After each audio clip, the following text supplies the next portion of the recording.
first pitch. The Dodgers and the Diamondbacks in Game 2 of this 4-game series. And they only had 6 hits last night. 3 of them came from Shohei Ohtani. And as they've won 14 of their last 18 games, Ohtani the biggest reason why from an offensive standpoint, hitting .415 with an on-base above 500 in that time. We were saying as he goes, so will they. The offense for a while there was struggling to get things going, but more consistently they have rocked lately. He has led that charge. He'll lead off tonight again. Presented by your SoCal Helpful Honda dealers. Andy Pages bats second in center field, and then Freddie Freeman's at first base hitting third. At shortstop, Mookie Betts, Kyle Tucker in right. Max Muncy's at third trying to get things going. Ryan Ward back in the lineup in left field with Dalton Rushing doing the catching. And Alex Freeland rounding out a young bottom third of the Dodger lineup for Dave Roberts. We're talking about Michael Soroka off at the top, a 1-year contract with the Diamondbacks. It's looking like a bargain at this point. Those 7 wins, second only to Chris Sale. And a .325 ERA. He spent a lot better than that would even indicate, because he gave up 8 runs in 1 game against Milwaukee. 10 other starts, Earl. He's got about a 2 ERA. Yeah, he gave up over 35% of his runs for the year in 1 start, and that'd be a big deal if it was only 3 starts. But no, it's been enough starts where you go, okay, this guy has really found something. And the pitch he's found is his sweeper again. It has been a dominant pitch. This year, the batting average against it is almost doubled, so that tells you how good it was last year. They're only hitting off that slurve .210. Last year it was just barely over 100, but that is the pitch to get people out with, and that's the one that he's going to use as a foundation against this Dodger lineup that really should be a team that should hit him. But the way he's been executing this year, you never know. 4-1 Arizona in the first game last night. The Diamondbacks have won 32 games this year. 20 of them have been comeback wins. Those 20 comeback wins leading the majors. Torey Lovullo's team has won 15 of its last 22 games. Only the Milwaukee Brewers better over that time. Dodgers still winners of 14 of their last 18. 38-22 at the 60-game mark. And off we go as Soroka misses away to Ohtani.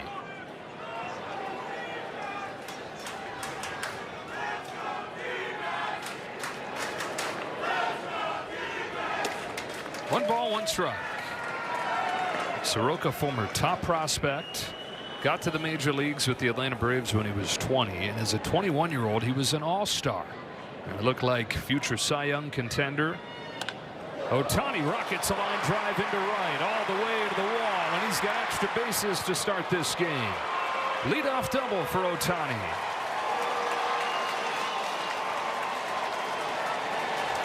Shohei 3 for 4 yesterday. The rest of the team was 3 for 28. Picks on a little cutter right there that comes into him. Maintains that posture, doesn't fly apart, and just kills that ball. They're lucky that that's a double. That ball had some topspin on it. Other than that, it's out of here. So Ohtani 4 out of 5 in these 2 games, and it brings up Andy Pages. Another extra base hit for Pages yesterday. 10 of them in his last 9 games. Just to get back to Soroka, though, he breaks into the big leagues for the Braves. Awesome that first year, and then he blows out his Achilles. Misses a bunch of time for that. Has surgery. He's in a boot forever. Gets the boot off. He's walking into the facility, and on his walk-in, the first day out of the boot, his Achilles tears again. Something had gone wrong with the surgery. And so he had to undergo another Achilles surgery. Comes back from that, injures his shoulder. So he goes from an all-star as a rookie in 2021 to, over the next 4 years, 10 starts total. Strikes out Pages on the elevated fastball. Trying to find his way, going from the Braves to the White Sox to the Nationals to the Cubs the last couple of years. And he says this year, this season he's having, he's just kind of, it's all come together. All the things he's been working on, his health, mechanically he's different, the pitch mix is different, and the Diamondbacks are reaping the benefits of that. Here's his old Braves teammate, Freddie Freeman. Misses downstairs, ball 1. I asked Freddie about him. He said he was as nice of a kid as you could ever meet, and it was just heartbreaking for the entire team to watch him go through what he did. So Freddie's a fan. Drills a ball to deep right field, and he has taken his old buddy deep. Freddie Freeman with a 2-run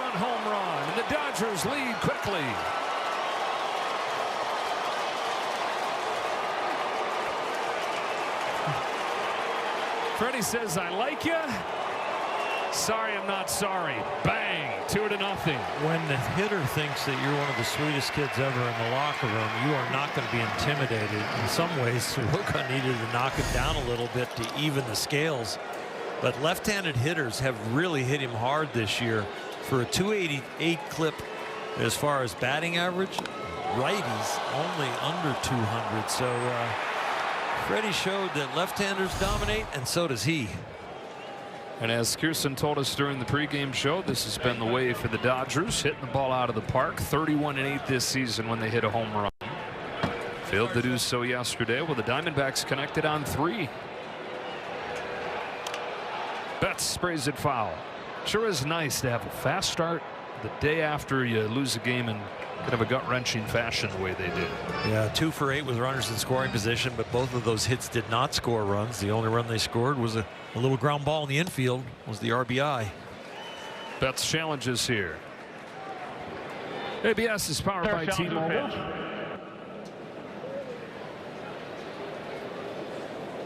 And he got it right. So evens the count 1-1. Little cutter that worked its way off the corner. Mookie was 1 for 4 yesterday. He's hitting above 300 over the last week.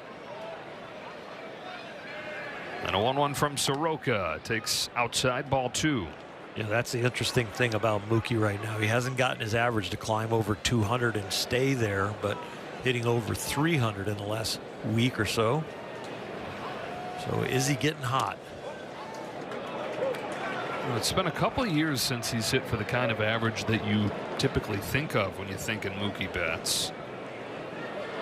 Extra odd to see it down where it is at this point at 196, even though it's not felt like that. Takes the walk. That's the first walk that Michael Soroka has issued in 51 innings. It was the first home run he's given up since May 6th. Freddie the one, the culprit.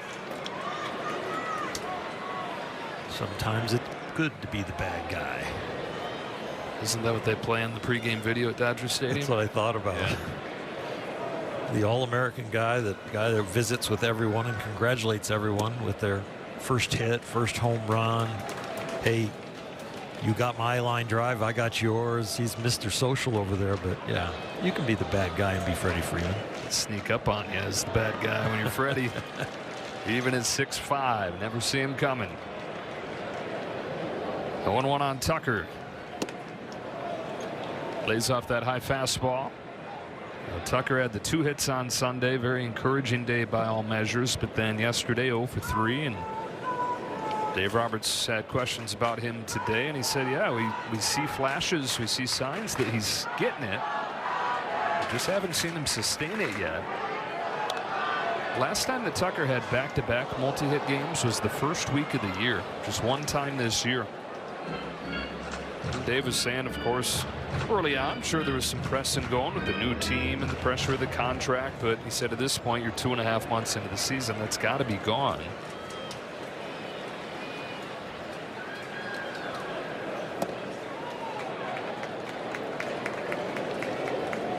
This is the approximate quote from Dave Roberts, which he said, you know, to be honest with you, when you get in the box, the uniform's gone. You're a hitter. You know, that kind of pressure and that kind of distraction, that kind of thing is outside the batter's box. Swing and a miss at a slurve. 2 out. That's a good pitch to lefties and righties. The surprising thing about Soroka for me is the fact that he doesn't throw his sinker, his two-seamer, to lefties, and they're the ones that dominate him.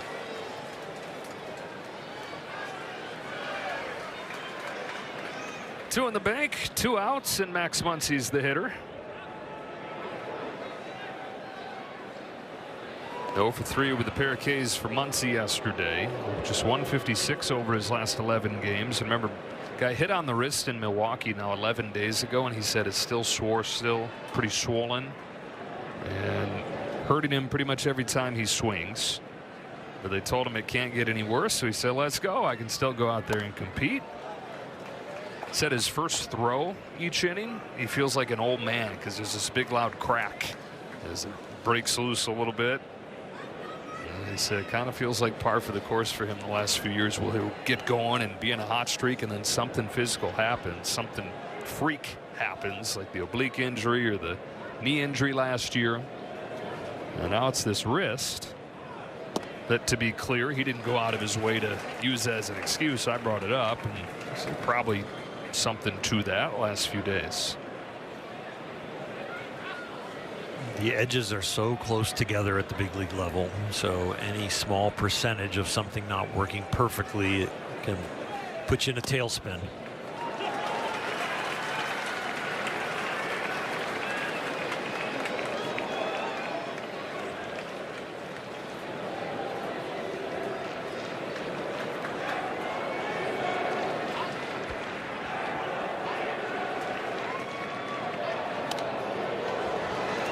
Got himself a hanger right there. The ball was lazy and away from him. He could extend his arms. It was up. He didn't have to worry about elevating it.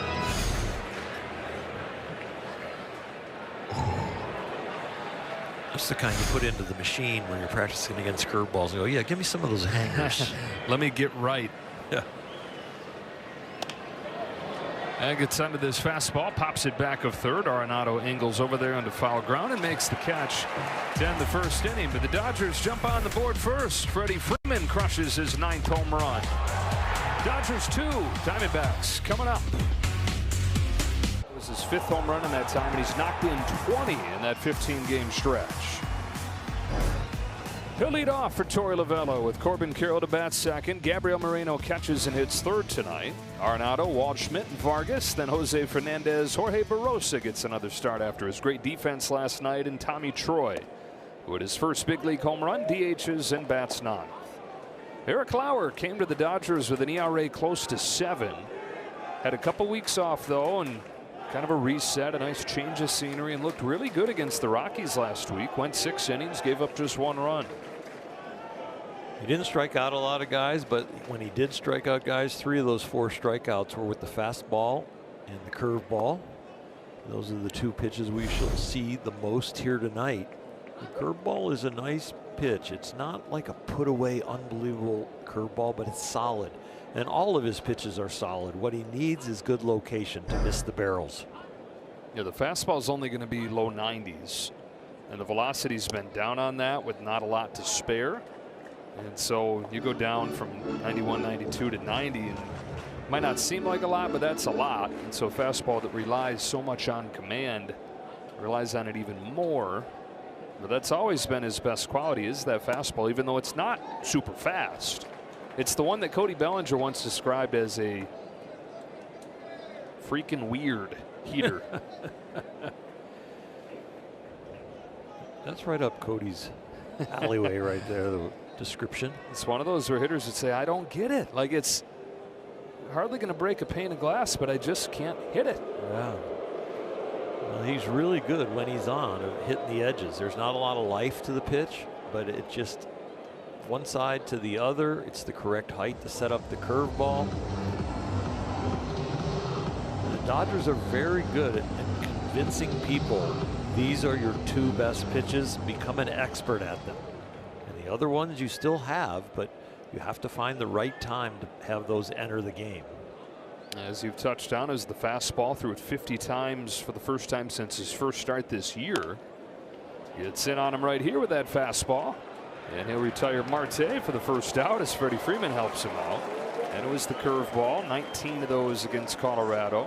Faced these Diamondbacks in April, but it was a totally different pitch mix than he showed his first time with the Dodgers. 5 innings in that ball game. Gave up 3 runs. 1 gone in the first. Up comes Corbin Carroll. Lauer's in his 8th season. Started off with the San Diego Padres and then went to the Brewers. Had some good years there. Dealt with some injuries. Had to go to Korea for a short time to get his career back on track. And then to the Blue Jays last year where he was awesome. A staff saver for a lot of the summers. They dealt with some injuries and teetered there midway through the summer, not looking like they were going to make a run. He was a key guy in the pitching staff, going 9-2 with a 3.18 ERA. And continued that into the postseason. There is the breaking pitch, just misses. 1-1 on Carroll. Remember when Will Klein was doing his thing in Game 3 of the World Series? It was Eric Lauer doing the same for the Blue Jays. Scoreless from the 12th through the 16th.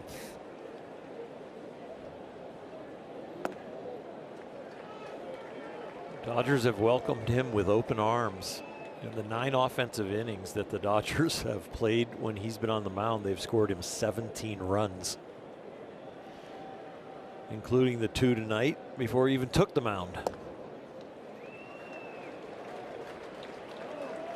3-1 on Carroll. They're a double in yesterday's game, gives him 29 extra base hits for the year, top 5 in the National League. Power in all shapes and sizes.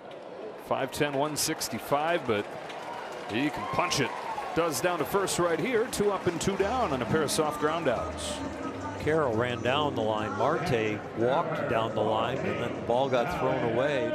Pulled Freddie off the base, but Marte was nowhere to be seen. 2 outs, and up comes Moreno. Came into this series one of their hottest hitters, but was 0 for 3 yesterday.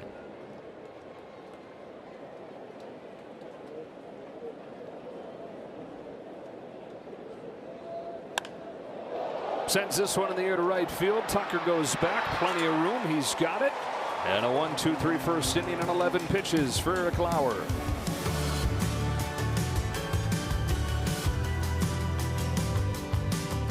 Ryan Ward to start this second for the Dodgers. And what a moment he had on Sunday afternoon. His first game at Dodger Stadium. After 156 minor league home runs, his first one in the big leagues. Ryan said he went numb, pretty much blacked out.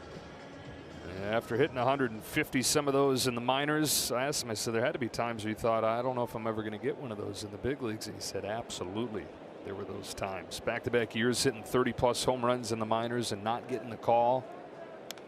Fouls back the first one from Soroka. But he's gotten his opportunity, and now he's got that major league home run to add to his pro total. Got the ball from it, got the lineup card, going to go to his parents' house in Massachusetts. He's got the Justin Turner leg kick from the left side.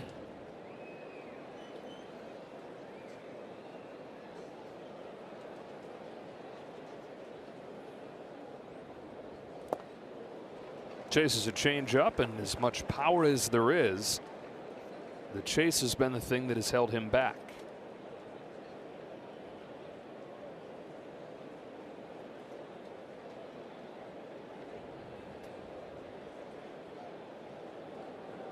The 1-2. Missed away. Count evens 2-2. When you have this kind of leg kick, you have to be able to separate the lower body from the upper body, because that front foot's got to get down. Your hands still have to be back before you launch the bat. If that foot is going down and you are already starting your swing, you are a collision hitter, and you're going to have a lot of chase because you haven't had time to read striker ball or spin. So you've got to be able to read and comprehend. Up the middle on a bounce, Marte. Big hits, but big misses, and hot streaks, but really cold streaks when you have those big leg kicks typically. Yeah, if you become a collision hitter, and I would watch the height of his head, and I would watch his head if it moves forward as he goes to stride. If he's coming at me as a pitcher, I'm changing speeds. I'm changing speeds because he's speeding up my fastball, and he's committed to my changeup. Rushing takes the ball. Rushing came up to me at the cage yesterday unprompted and said, I'm about to give you some stuff to get excited about. I love it. Okay. I want to hear a conversation between him and Cody Bellinger. Yeah. Dalton said liking the hits because he's been getting some base hits lately, but ready for some big hits, some loud hits. Each of his last 10 have been singles. Yanks this one to right field. Down the line. Wasn't loud, but gonna have a chance at 2. Throws on the brakes. It's an 11 straight single, but he'll take it. The board here in the second. I like the enthusiasm, especially on the turn at first base, just to make sure everything out there in front of you, there's no assumption that the outfielder is going to get it cleanly, that all of a sudden it's not going to get away. So he maintains his speed going around first and makes the decision like, oh, whoa, Nelly. But that's a lot of information that he gathered before he just assumed he's not only getting a single. 1-on-1 out for Alex Freeland with this young bottom of the Dodger lineup. Ward, Rushing, and Freeland. Part of what made Sunday so special for Ward was sharing it with Freeland. They'd spent all morning together hitting in the cage, getting ready together, breakfast, lunch, and then both homered in the same inning. A few days after they were teammates in Oklahoma City. It was part of a 2-for-3 day for Freeland. He doubled off of the wall to score their first run and then cranked this home run, his third. Easy guy to root for.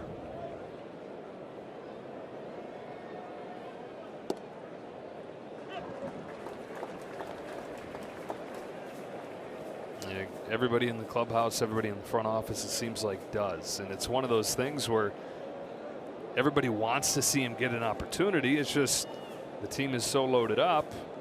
I think they'd love to be able to say, hey, you can play the rest of the season at second base and we'll see what we got. And I think they're confident they'd have an above average hitter, great defender.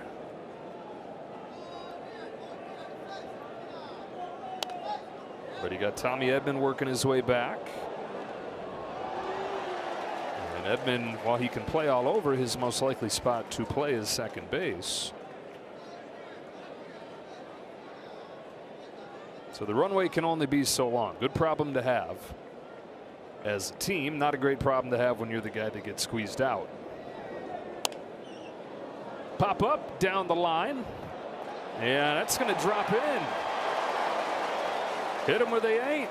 Chip shot of a base hit for Alex Freeland, and they're at first and second for Ohtani. Soft one down the right field line from a left-handed hitter. Soft one down the left field line from a left-handed hitter. Soroka's got to think, what is going on here? We're the snakes. I'm not supposed to get bit by this. Jam shot, curving away from him. Boy, it looked like he almost lost it. He stopped running. Maybe he thought it was going to bounce over his head out there in left field. Dodgers have 2 hits in this inning, 71 miles per hour and 68 right there. And now Ohtani, who doubled and scored in the first inning. Down the line, if it's fair, he's got another, and it is. Rushing in to score. Freeland's headed home. Ohtani's headed for third. Marte's thrown late. 2-run triple. Shohei Ohtani.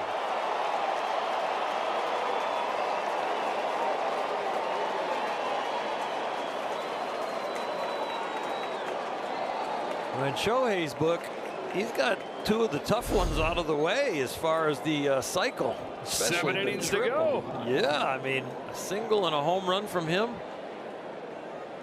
That is definitely possible with 7 innings to go, and that one right down the line. He was fooled, but we have seen him extend his swing, chop the top hand off of there so he can make contact, and he's so strong.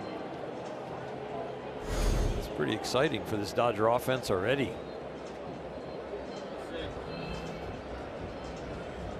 Second triple of the season for Ohtani. Yeah, we get a word from Jack in the Box. Get fired up with my new Hot Ones Munchie Meal with a Sriracha Curly Fry Burger or Buffalo Chicken Tater Melt. Welcome to Jack in the Box. And you see over there, it's Chris Woodward, not Dino Ebel today, coaching third. Dino's son Trey graduating from Corona High School, and so Dino's back for the graduation. And Chris Woodward, former third base coach of the Dodgers, back in his old position right there. Petey Montero is the first base coach. Petey's full-time gig is in the video room. But a coaching background and a coaching future. Infield comes in 4-0 already. Pages wave and a miss at a slurve.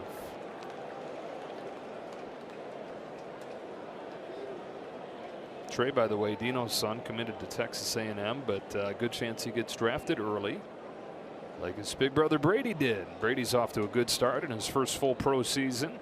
A ball in the Brewers system.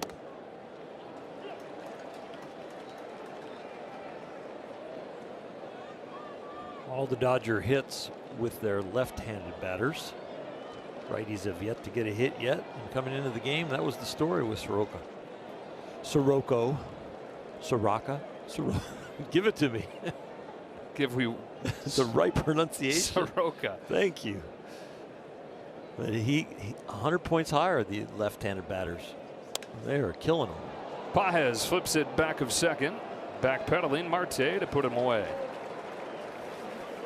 So 2 outs in the second inning. Freddie Freeman, who started the scoring with a loud home run. The Performance Spotlight sponsored by your Southern California Nissan dealers. Now inside 20 home runs at Chase Field for Freddie Freeman. That fastball, he's turning on it. That was ridiculous. That's why I'm wondering why he's not throwing the sinker to lefties the way they have owned him.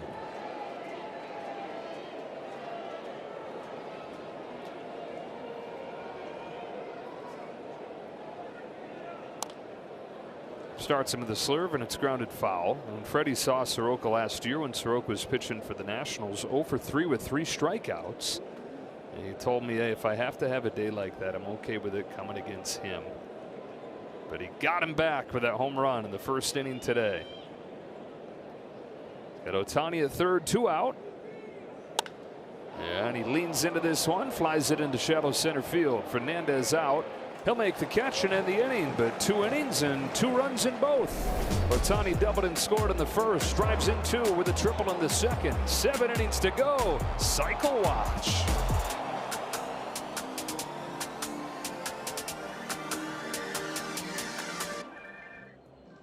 Baseball on Sportsnet LA is brought to you by your local Kia dealers. Visit kia.com to discover movement that inspires. 4 runs already for the Dodgers to support Eric Lauer, who faces Nolan Arenado to open this second inning. Arenado had one of the 3 home runs for Arizona yesterday. 270, 8 home runs in his first year with the team.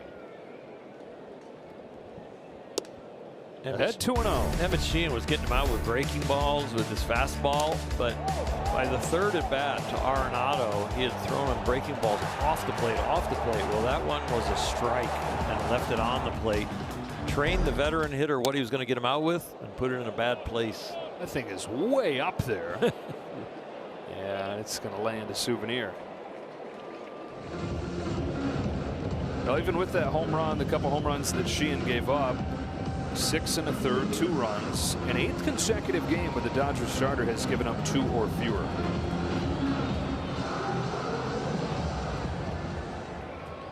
(14-4) their last 18 games, and that's with the offense overall good, but been able to survive a lot of days like yesterday because that starting pitching has been so consistently good.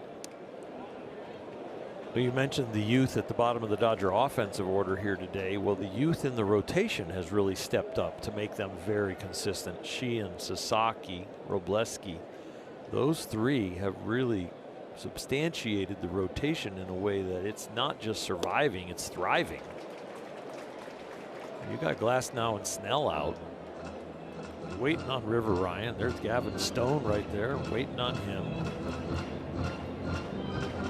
The reason the rotation has been so good is because of those youngsters. You got several rehabbing Dodgers visiting today. You mentioned Stone right there. Dave Roberts is saying how it's extra bummed seeing Gavin Stone take as long as it's taken him to come back. Slower than they had hoped for. Guy they continue to have really high expectations for. Arenado earns the walk, first base runner of the game for the D-backs.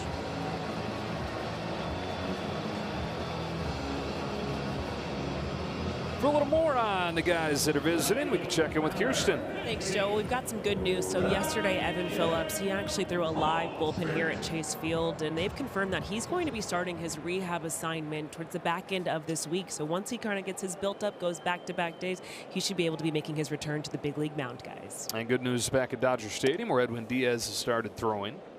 Still targeting early second half return. Ryan Waldschmidt, left field for the Diamondbacks today. The rookie hitting 5th has made a great first impression. 3 weeks in the big leagues, hitting .284. Pulls this one to short. Betts has it on the fly. Back to first. Not in time.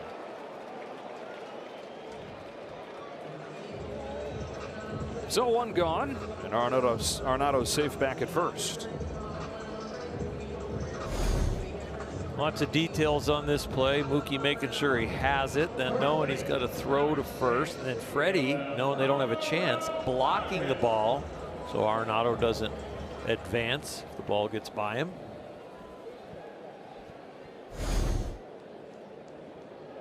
One on, one out. Ildemaro Vargas. 0 for 3 yesterday, but some key defensive plays and snapshot of what it's been lately for Vargas, who was awesome over the first month, hasn't hit in the last month, but at a position that he's never really played, he's been Gold Glove caliber.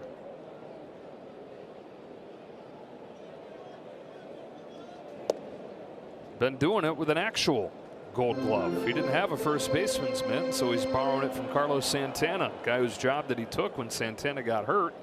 Said, I'm going to need that because Santana's won one. Anybody that's won a Gold Glove has an inscription on it.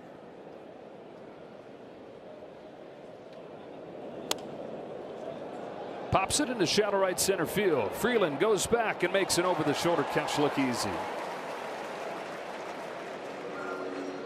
If Lauer and the Dodgers are to get 7 strikeouts in this game, everybody gets a free Jumbo Jack at Jack in the Box tomorrow with the purchase of a large drink.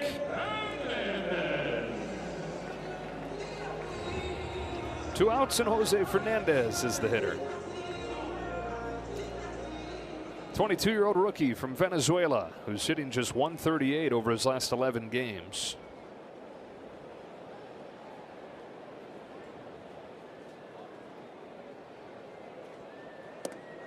Came up a week into the season and in his first game hit 2 home runs. It's a guy who was hardly even on any prospect list a little more than a year ago, but then had his breakout season in Double-A. Now with the injuries they had early, blinks and he finds himself in the big leagues.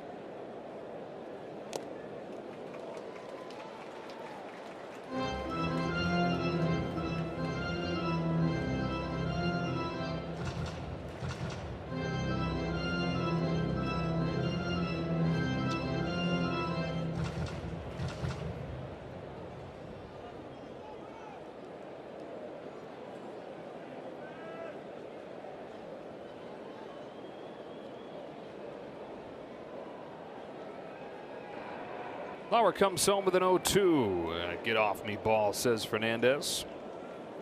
Fastball 94. He's been very solid with his location so far, and yeah, a little bit pumped up. Opponent's 2 for 13 against his fastball in his 2 games with the team.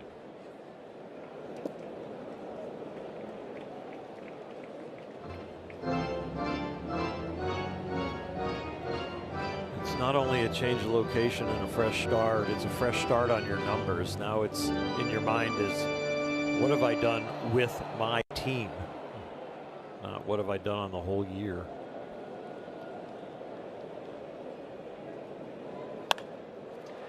Wide open right side, and Fernandez drives it right through there. First hit for the Diamondbacks. 2 on with 2 out. They say you can't steer it, you're just up there to hit, but I think there's some intention right here of him blocking that ball over towards that hole. Once you have 2 strikes too, you're trying to get it deep. That wasn't a very firm pitch for him to easily hit that to the opposite field. Up comes Jorge Barrosa, who has 1 hit over the last month, but with the way he played defensively last night, he finds himself in their back-to-back games for the first time in 3 weeks.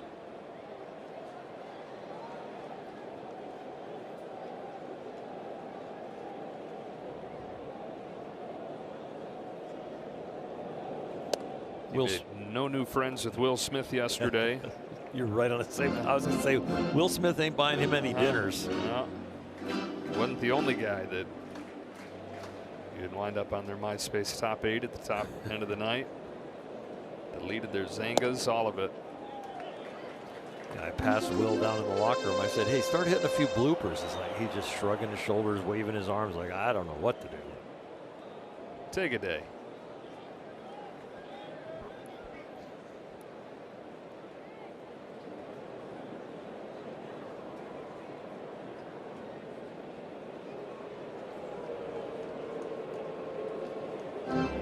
Lauer trying to celebrate an early birthday present here.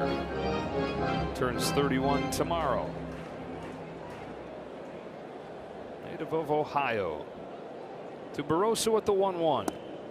Bottom of the zone. 87. We've seen up to 94 and down to 87. 1-2. You can change speeds on your fastball. I think it's a very clever thing to do. At what point does it just become a changeup? Yeah. Did they label it as a changeup? Labeled that as a fastball, but I'm Yeah. wondering. Right. I don't know if they put spin rate in on that to make sure that they get the pitch right according to the computer.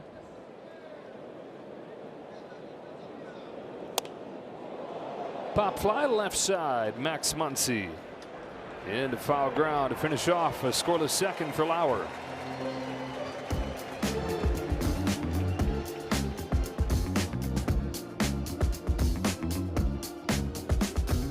Fans, on June 6th, and get your exclusive Tyler Glasnow Starter Series bobblehead presented by Blue Shield. Visit Dodgers.com/promotions for more information. 2 in the first, 2 in the second. Mookie Betts to lead off the third, and he takes ball 1 from Michael Soroka. Phoenix has one of Mookie's very favorite places in the world. There's a bowling center here that's basically like a bowling lab. One of a kind place that he'll visit anytime the team comes into town. And even in the off seasons when he's trying to get his form right, still bowls on the weekends. In tournaments, he'll travel here, make special trips to this place in Phoenix. Guy that runs the place, Mookie met about a decade ago, the first time that he bowled in the World Series of Bowling. Yes, Mookie Betts has bowled in the World Series of Bowling, but he met this guy, became friends, and comes here as much to get his expertise, his coaching, as he does to use anything in the place. Travels all over in the offseason. Seattle, San Francisco, Cleveland, Florida, Texas, Nashville. Been bowling for as long as he can remember. That was his first sport, really. Everybody in his family's into it. Said he got to the point where when he's growing up, he's thinking if you didn't bowl, he would think to himself, what's wrong with you? But he said, I get a little older and I realize they kind of like the rest of the world looks at it the other way around. He's down on strikes here. They look at us and they say, you bowl, you got to be a little bit different, right? And he said nowadays he's proud to call himself a bowler. And he said to say that you're a bowler means more than you bowl. It means you're a little bit different and you're okay with that. One gone in the third for Kyle Tucker. Strike 1 from Soroka. All that traveling in the offseason to go to tournaments, but he doesn't have to go far really to find an alley. Got one of those in his house. Exactly.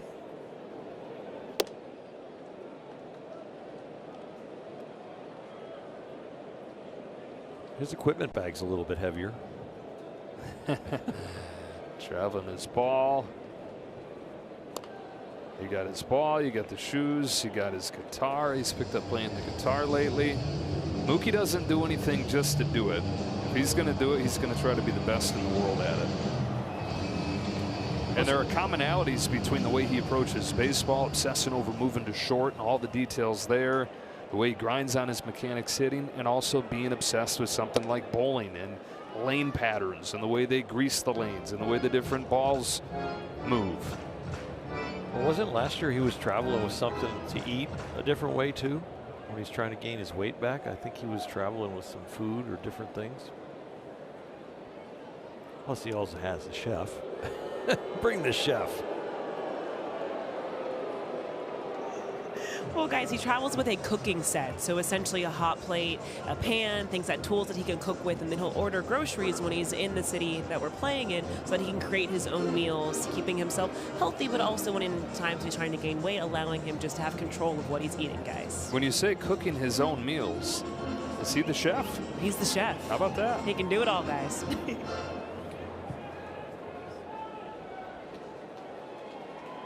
Those hot plates aren't light either.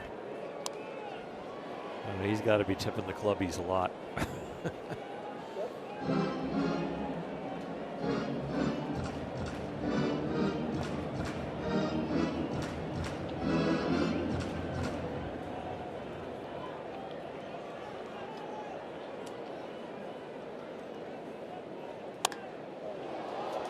Fly to left center field. It's Waldschmidt to get Tucker.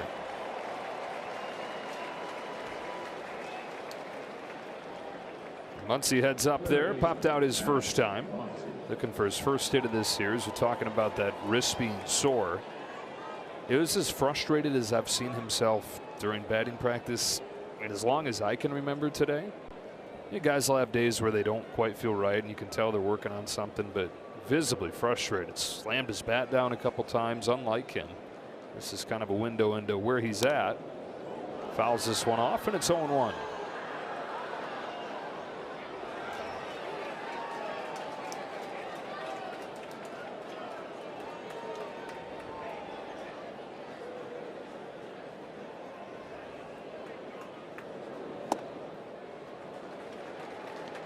It doesn't matter if you're making $1 or making millions of dollars. It is still a human experience with guys that are driving to be the best they can be. They challenge themselves. They want their stats. They want to win.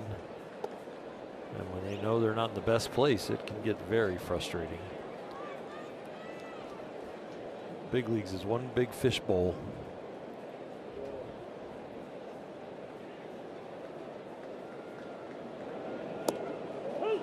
Strike 3 called, and Soroka's got his first clean inning.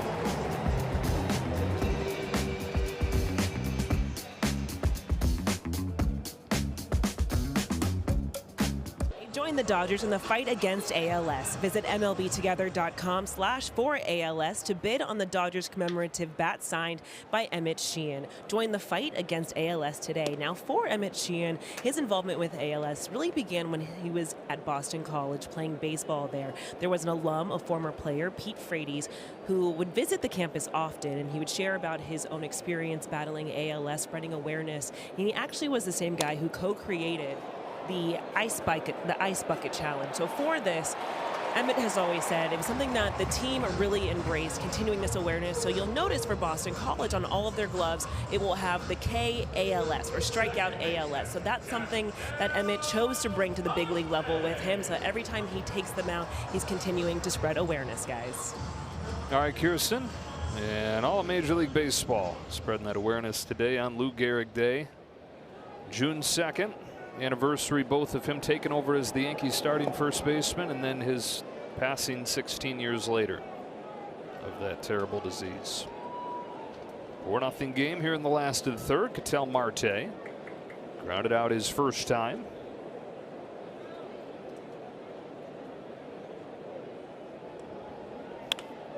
Lines one right to Freeland. The Data wins. 2 out.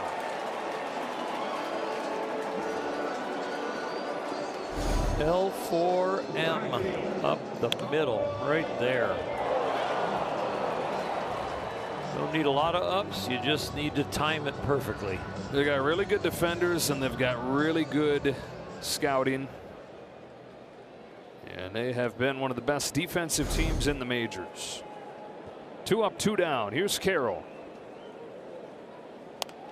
60 games in, they're the 10th team in the expansion era with a run differential this good through 60 games, plus 126. And the biggest difference from the last couple of years has been the defense.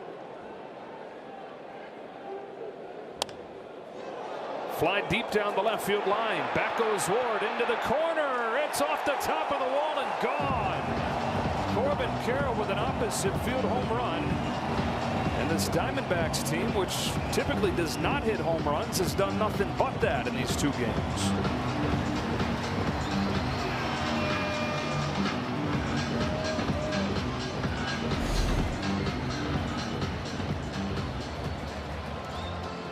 Looks like a little cutter on the outside part of the plate. That's been the breaking ball that's actually been working a little bit tonight, even though it's classified as a hard pitch. He hasn't really found the curveball tonight as much as he'd like to. It's been mostly fastball cutter. So Arizona's on the board, 4-1 here in the third.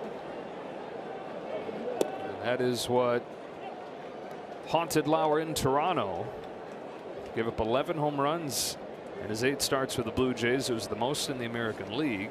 And he's given up 2 runs with the Dodgers, both of them on solo shots. 0-1 to Moreno. Softly hit to Freddie Freeman. He'll take it himself and send this game to the 4th. But the Diamondbacks get on the board and a home run from Carroll.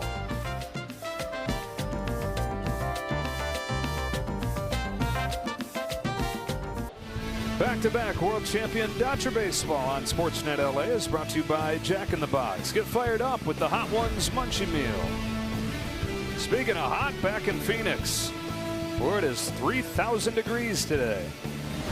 And I saw a giant snake. Really, full Phoenix experience today. Looking out my window in the hotel room out the patio, there was a snake that had to be at least 6 feet long. Wow.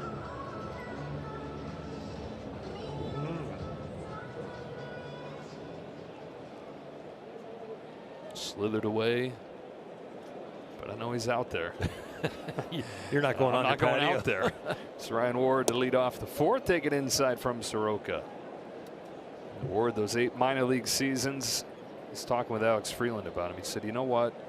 He's probably the most positive guy in Oklahoma City. Even with all that, even all these reasons to say, why not me? Until very recently. And so I asked Ryan, I said, how are you like that? And he said, number 1, he wants to set an example for everybody else. And he said, number 2, what good does it do me to sulk? It doesn't help the guys around me. It certainly doesn't help me. Then I'm just in AAA and in a bad mood. Might as well choose to be in a good mood. He's got a self-imposed 10-second rule, he said, that goes back to when he was in college.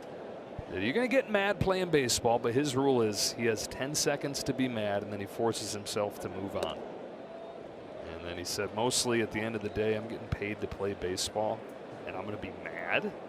No. I'm living my dream, he said. Getting to do it at the highest level here. 3-1 from Soroka. It's 3-2. I love responses over reactions. So he's living a responsible response life. It's awesome.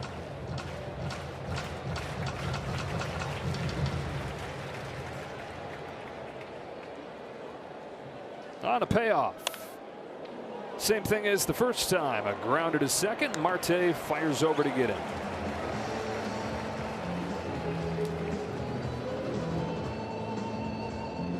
Dalton Rushing, who singled and scored his first time up.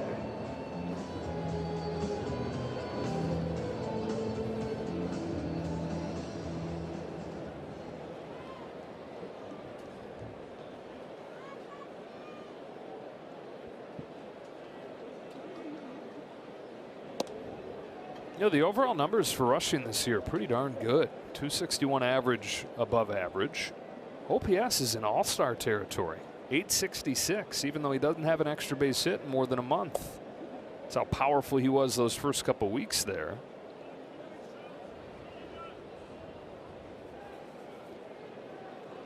He's got very high standards for himself, and the organization has very high expectations for him. .582 the OPS as a rookie. 866. 40% below your average hitter as a rookie. 40% above your average hitter in his second year. Well, that's a really good pitch right there that he took, and he took it almost out of hand. So that is growth. Instead of watching results, I'm watching the quality of the at-bat. Get rid of the chase. Marte again. 2 out. He gets rid of the chase. His batting average with balls in the strike zone it's going to be really high. There's nothing wrong with the swing. It's short, quick, compact, and strong. It's just knowledge of the strike zone, attacking strikes. Because if I'm a pitcher, conversely, and I see that I don't have to be in the strike zone, I'm not going to go there. Especially a guy who can jump yard on you at any time. Freeland pops it off the hands, and after 6 of the first 10 reach for the Dodgers, that is 8 straight retired by Soroka.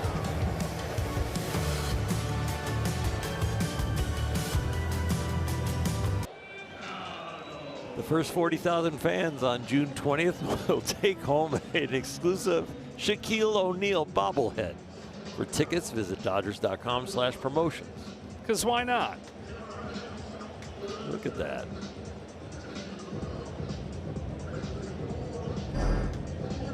Eric Lauer heads back out there for the 4th inning. He's given up just 1 run through 3 on a solo shot from Corbin Carroll. Yeah, and it's a guy that has tormented him through the years. Coming up here, Nolan Arenado, 4 home runs against Lauer. Tonight he's got a walk. And he takes strike 1. As good as Arenado's season has been, it did not get off to a very good start. 20 games in, he was hitting .200. He said that his swing was totally out of whack. As we've seen through the years, a lot of head movement when he's not right. Gets really jumpy. He's a cue shot down to Freddie Freeman. He'll take it himself to get Arenado. So he identified what was wrong, and then he worked with the hitting coaches to put together a different pregame routine to address those things. And he remembered some advice back to when he was with the St. Louis Cardinals in 2022, and one season that he had with Albert Pujols. And he remembers Pujols telling him, buddy, there's going to come a time where you're going to have to change your work, because Pujols was always a guy who would take flips and just kind of ease his way into getting ready before the game. And Albert told him, I had to make a drastic change where I had to make the practice harder than the game. And so he'd go into the cage and do super high velocity, crazy angles from the machine. And at the time, Arenado's like, I don't need that. He was still really hitting. But he thought maybe this is the time to put Albert's advice to work. That's a base hit up the middle for Waldschmidt. And so he went to that routine of trying to make the pregame practice harder than the game itself. And corresponding almost exactly with that pregame change is when he took off.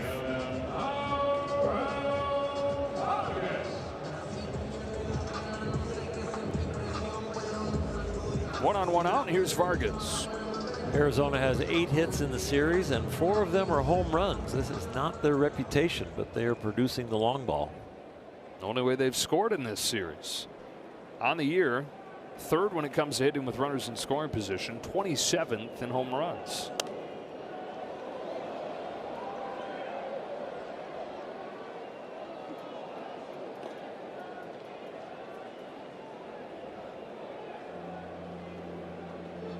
Diamondbacks pennant winners in 2023. Missed the playoffs, though, the last 2 years.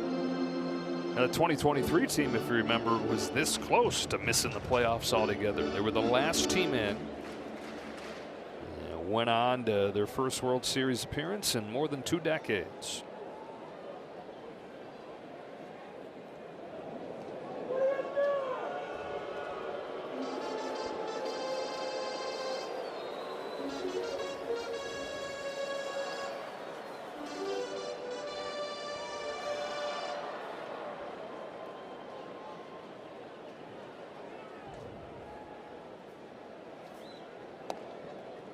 One ball, one strike on Vargas.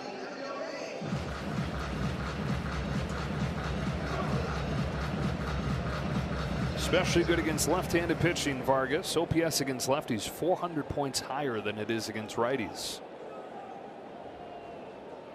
Switch hitter on this 1-1. Fouls it back with a healthy cut. Looking like a guy who hits lefties well and knows it.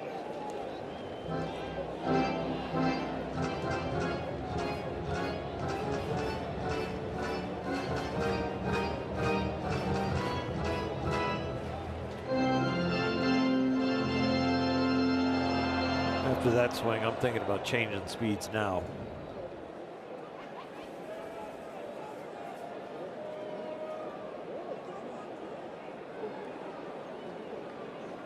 Coming inside.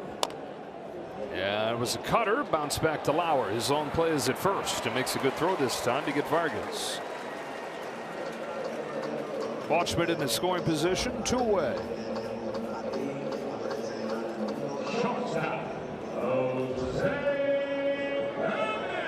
For Jose Fernandez, draws the start at short today. Geraldo Perdomo has continued to struggle. Diamondbacks have gone on this 15-7 run, even though the guy that was their team MVP last year hasn't done hardly anything.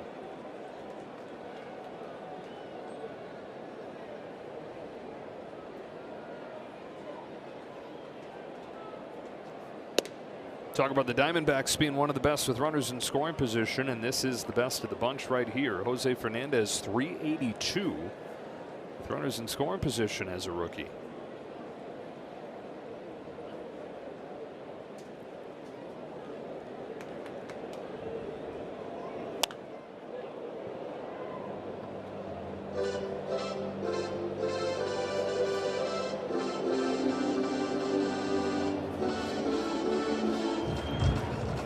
Hit 261 overall. Have that average with runners in scoring position. It is the right time to get hits.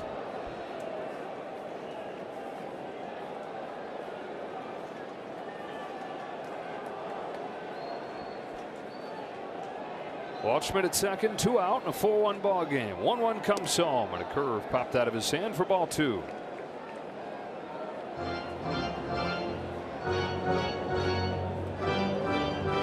Lauer trying to prevent the momentum shift. Tied for first, being a comeback team. Most comeback wins. They got their 20th last night. Out of the 32 total. Dodgers got 2 in the first and 2 in the second in this game. Torrelovello's in his 10th season as the manager. Former UCLA Bruin, Los Angeles native. Hollywood native. His father was in the film industry.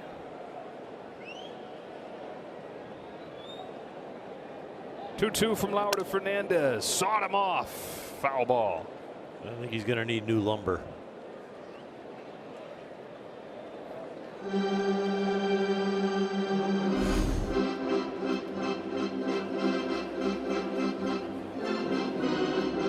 Back in the day, our bullpen coach Mark Cressy would take that bat, cut it off, and make a lamp out of it. We used to scream lamp. Somebody break their bat. It was a nice business. Game used lamps made out of the bats. Did he have his own little side business selling them? Did he give away his gifts? Yep. He didn't make them out of the opposing team. Just Dodger bats. In on him again. Betts has it. That's the inning. He's able to pitch around the Walshman base hit and has a 4-1 lead after 4.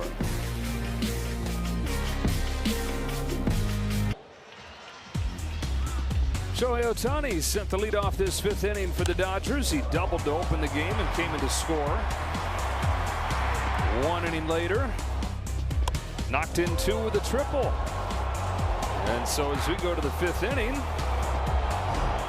start thinking about cycle perhaps. Never mind. All the build up. Ground out to first and 1 pitch, 1 out for Soroka. Had a shot at it if he could find a home and hit right at him. Ohtani 1 cycle back in 2019 with the Angels. Last cycle for the Dodgers, Cody Bellinger 9 years ago in Miami. So Soroka's been rolling. 9 straight retired after 6 of the first 10 reached against him. And this has been more what Mike Soroka's looked like since putting on the Diamondbacks uniform this year. Totally different guy than the one that debuted for the Braves, an all-star as a rookie where he was a sinker baller. Even a different guy than he was the last couple of years where it was about 80% fastball curveball. Now a true 5-6 pitch mix. And that was a specific goal of his. He said part of the reason why is he feels like with the Traject pitching machines now, if you only have 2 pitches, a hitter's going to come in knowing, being a master against at least one of those 2 pitches.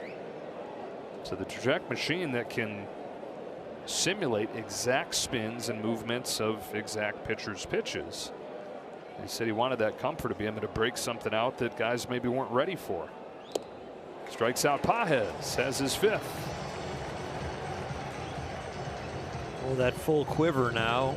The Dodgers have 5 hits tonight, but there aren't 4 different pitches: the fastball, the cutter, the slurve, and the changeup. So he is throwing a wide variety. They're trying to figure out how to hit one of them. Biggest swing against Soroka today came from the guy that stands in here, and Freddie Freeman, a 2-run home run in the first. 9 of his last 14 hits have gone for extra bases.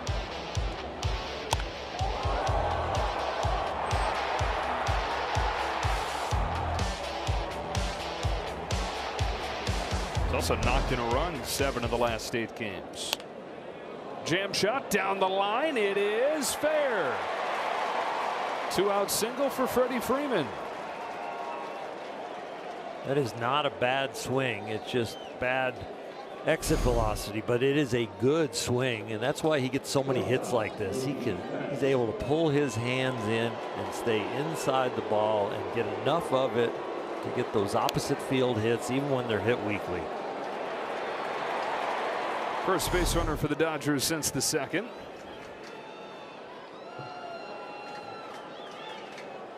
Inning keeps going. Mookie Betts comes up.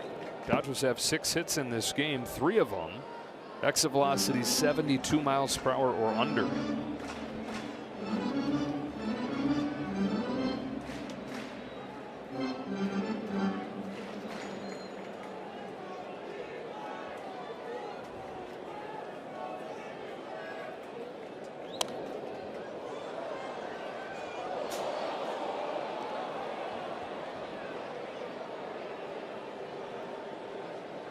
You worry about a hitter when he gets pitches to hit and he misses them consistently. I'm not saying that about Mookie, but just on that last one, you just don't want those misses to pile up.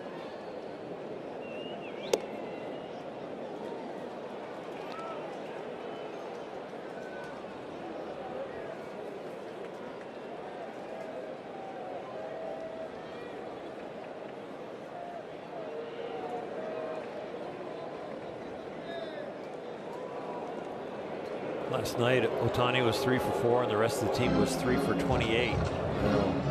Today, he found a teammate to join him. He and Freddie are 4 for 6 with 4 RBIs. The rest of the team is 2 for 14.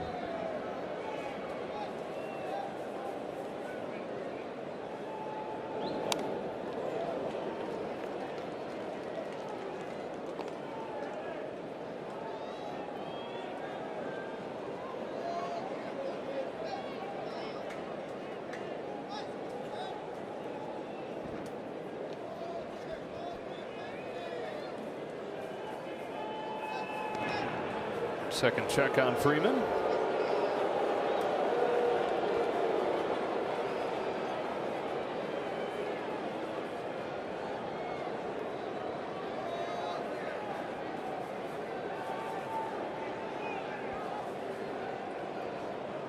One ball, 2 strikes on Mookie Betts. 4-1 Dodgers, top of the 5th. Trying to tie this series up at a game apiece. They're looking for a 15th win out of their last 19 games. Kicks away from Moreno, and Freddie Freeman's at second. Turns into an RBI chance for Betts. This ball needs to be caught. He might have got crossed up. Wow, one of the best catchers in the league. He got to catch that ball in the air. He will tell you he should have too. See if Betts can make him pay for it.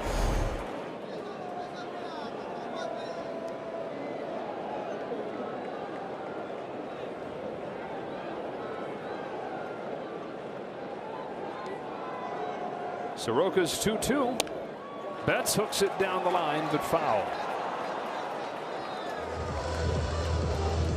Oh, it was the right exit velocity to be hit. I say a lot of balls hit just like that tonight. A lot of them landed fair.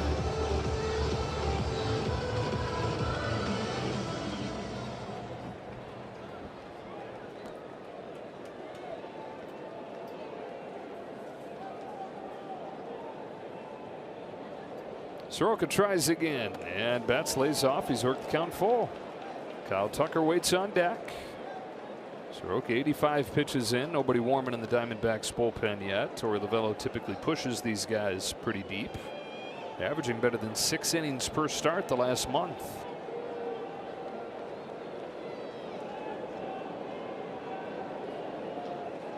Payoff pitch. In the air to right. Carroll's under it. And we're halfway home in Phoenix with the Dodgers up 4-1.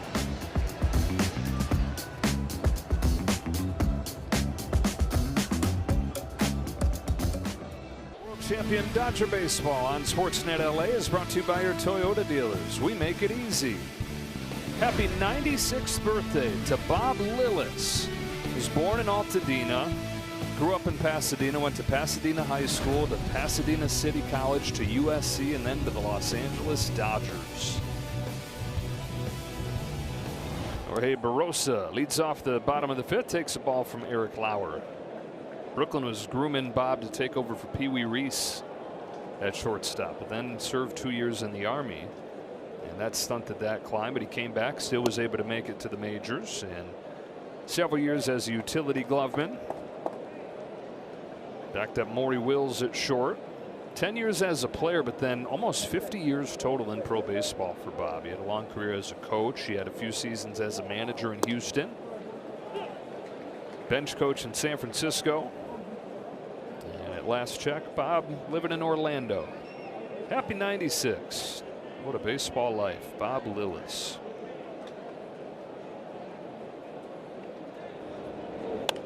Barosa slaps one right side that'll sneak its way through. Just his 2nd hit over the last month, and it leads off the 5th. Inside pitch that he just fists over there, just pushing it. Doesn't break the bat, but was real close to carving it in half. But it's looked like all the hitters are using plastic bats tonight. It is a very weak contact night, but is finding some holes. Tommy Troy, one of the heroes of yesterday's game. From GOAT to hero. He had the bad defensive play that led to the Dodger run, but then came back and hit his first career home run to tie it. Followed that with a bunt single that got Ketel Marte to the plate and a heat homer.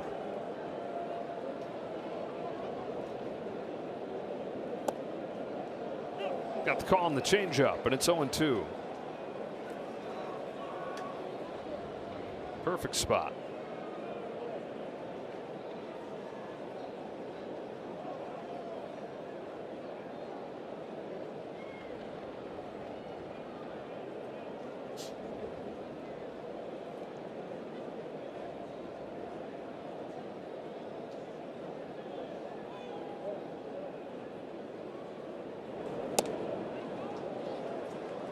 One and two on Troy.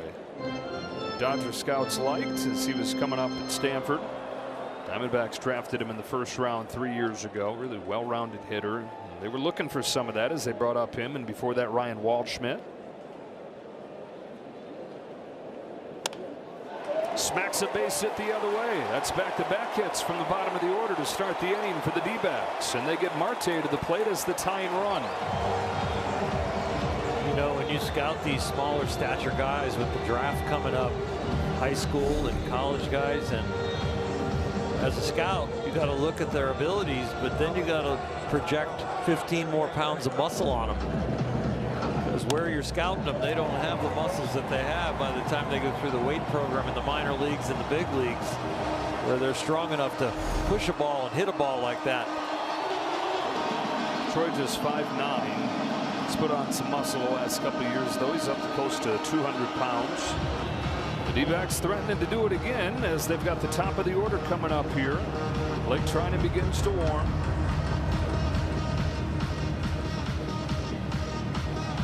Ketel Marte against Eric Lauer, a .380 hitter coming in with 2 home runs. 0 for 2 today. But with no outs in the 5th inning, you have a 3-run lead. This is about trading an out for a run, and maybe you'll even get 2 outs and give up the run with a double play. But do not try and save that run on 3rd without getting an out. One of the hottest hitters in the league right here, Marte. The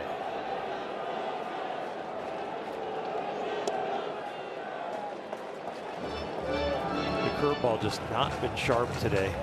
It's been kind of lazy to the arm side. He's defaulted a lot to the cutter.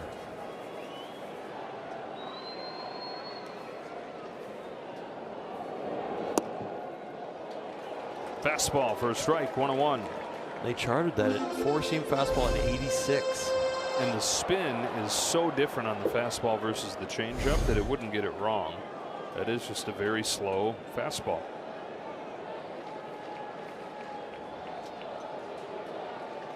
One to Marte. Now a changeup at the same speed.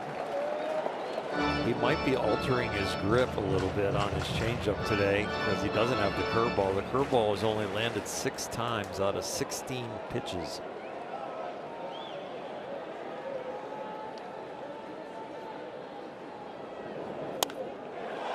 Towering fly ball, not deep. Pages steadies under it. Barossa tags at third, heads for the plate. Pages will go to second, and it's 4-2 on a sacrifice fly from Marte. That took some discipline from Andy Pages because he has a tremendous arm, and we saw him when he earlier in his defensive growth throwing the ball, throwing it to the wrong base. He understood the mature decision was to keep the guy in first there.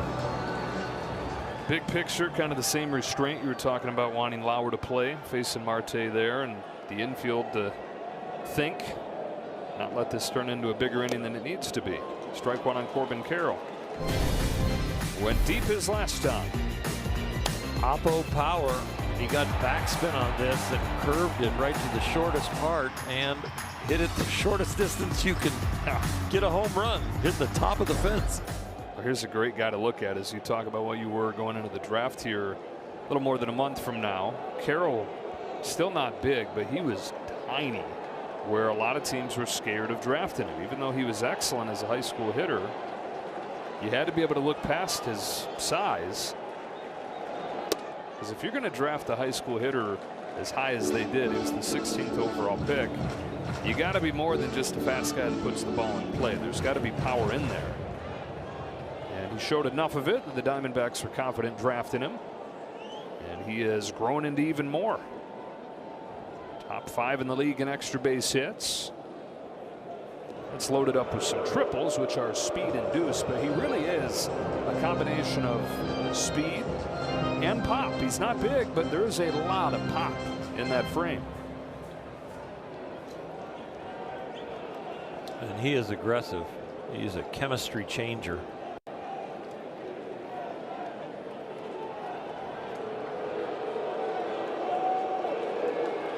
One of the qualities they loved about him is they scouted him, and they're actually going to call a balk right here on Lauer. So Troy gets to move to second. Looks like he's having some pitch comm issues. And I don't know if the pitch comm issue led to the balk.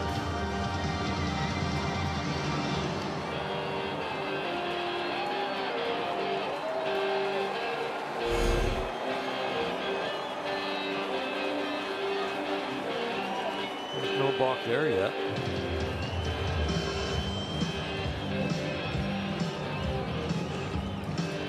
Third disengagement. That could be it. Yeah, he's been first a couple times.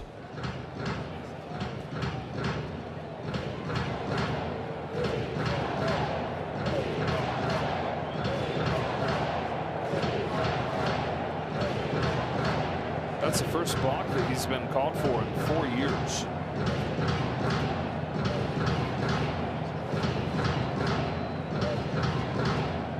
It's a different way to get a balk.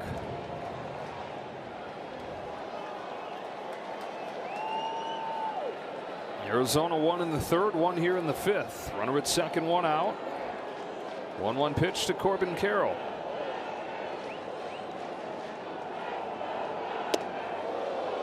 Carroll's the #1 hitter in the National League against left-handed pitching.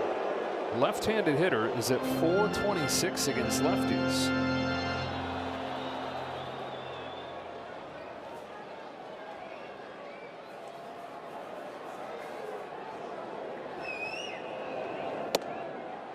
Two and two.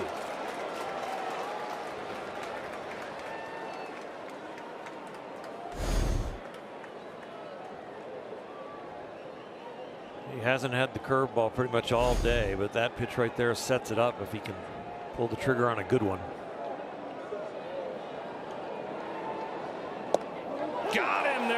is. Curveball to the top of the zone to get him his first strikeout of the day. It wasn't his best, but it worked out its best way. It is just kind of lazy, but it gets to the outside corner, and I think Carroll thought that's going to be a ball, but it found its way to the top of the zone. It's going to fall and out away from qualifying for a win here. The right-handed batting Gabriel Moreno coming up. Blake Trinan's coming in a 4-2 game.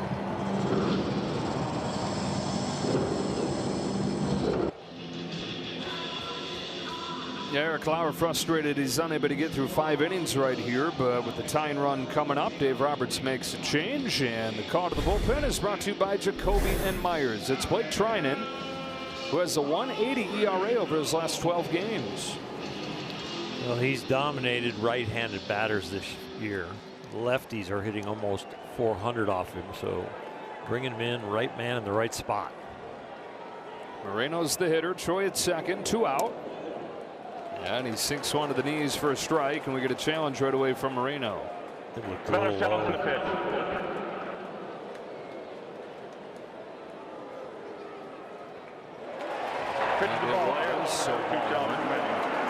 Very low with the edgy misses that we see get overturned. Full inch. Yeah. 2 singles and a sac fly in this inning. Trying it in the pen, taking over. Here's a toss to second.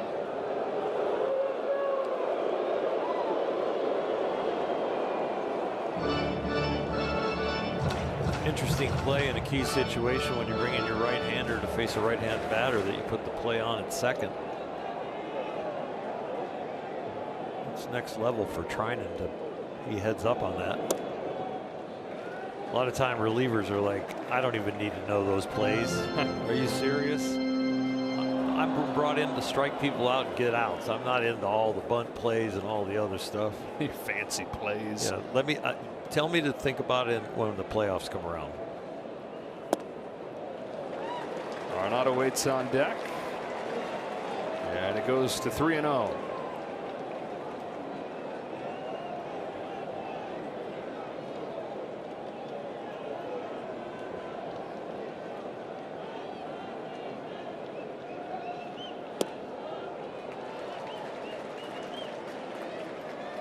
The one thing with the pitch com, you can actually have it set in your head now. You don't have to worry about watching all the body language signs on those pickoffs.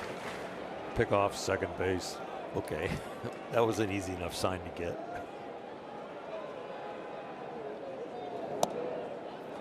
Walks Moreno.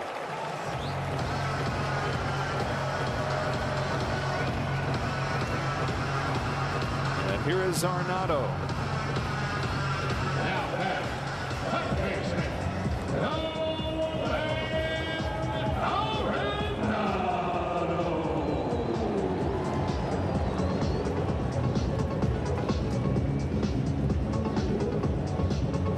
Breaking ball for his home run yesterday.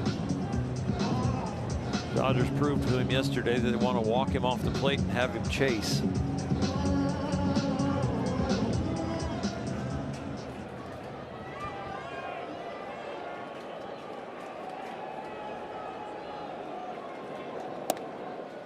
To the knees with a sweeper for a strike. It was a really good one too.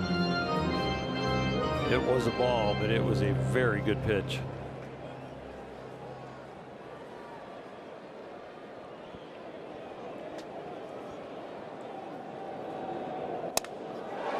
Off the end of the bat, Ward comes on. Ryan Ward's there to make the catch.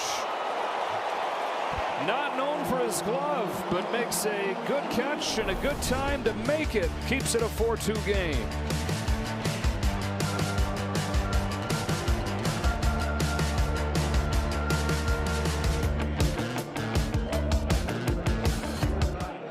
World champion Dodger baseball on Sportsnet LA is brought to you by Shakey's Pizza Parlor, serving up handcrafted pizza, crispy fried chicken, and famous Mojo potatoes since 1954. Mike Soroka stays in and misses with his first pitch to Kyle Tucker. Soroka gave up 2 runs in the first and in the second, just 1 base runner since. At 86 pitches. There is action in the Arizona bullpen. Jonathan Loizaga warming. As Tucker, Muncy, and Ward come up. Dodgers with 1 run in the 3rd yesterday and nothing after. Now here 2 in the 1st, 2 in the 2nd, and nothing after so far.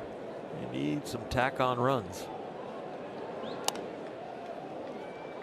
Got to be pleased with what they've gotten from Eric Lauer through 2 games when you consider where he was coming in. Yeah, wasn't quite as sharp here tonight, but he's going against a better team, and he found a way to get through it.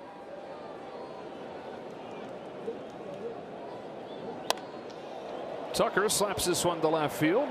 Run down by Waldschmidt.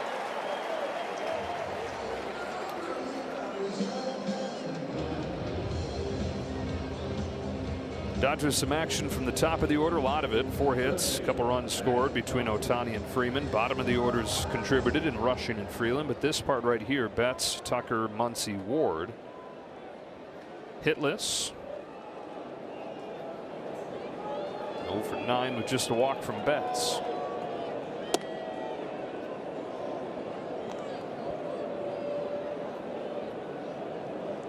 Everybody wearing the number 4 on this Lou Gehrig's day.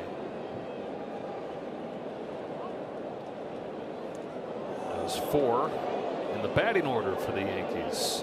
Behind number 3, Babe Ruth. That's how the original numbers were assigned.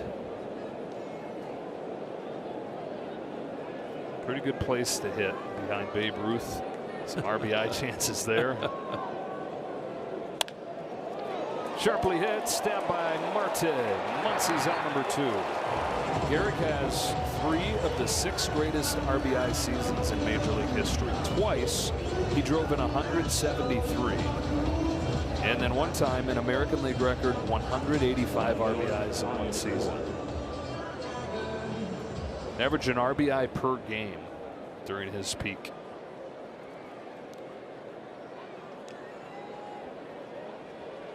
Ward with the bases empty and 2 out takes away. Ryan Ward coming on making a heck of a play in left field.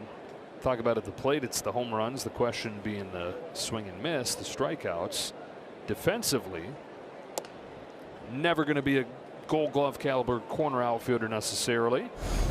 But made a heck of a play here at the right time to make it. And the right choice with 2 outs to go for the all or nothing play.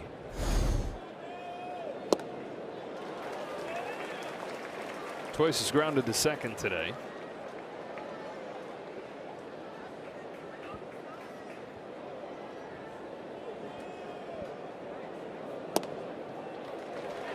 Michael Soroka has found it. Dodgers won for their last 14. Against a 28-year-old from Calgary.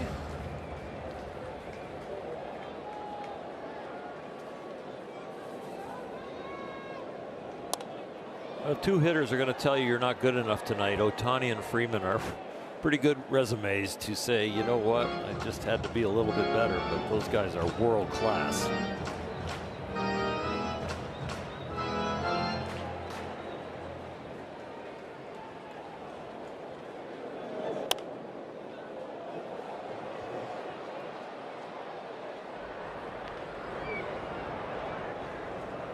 Got the Stanley Cup Finals starting tonight.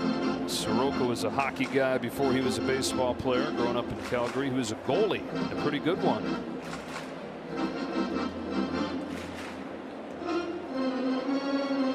So he's into prevention, huh? I guess so. Yeah. Goals and runs. Strikes out Ward on the elevated fastball on his 100th pitch of the night.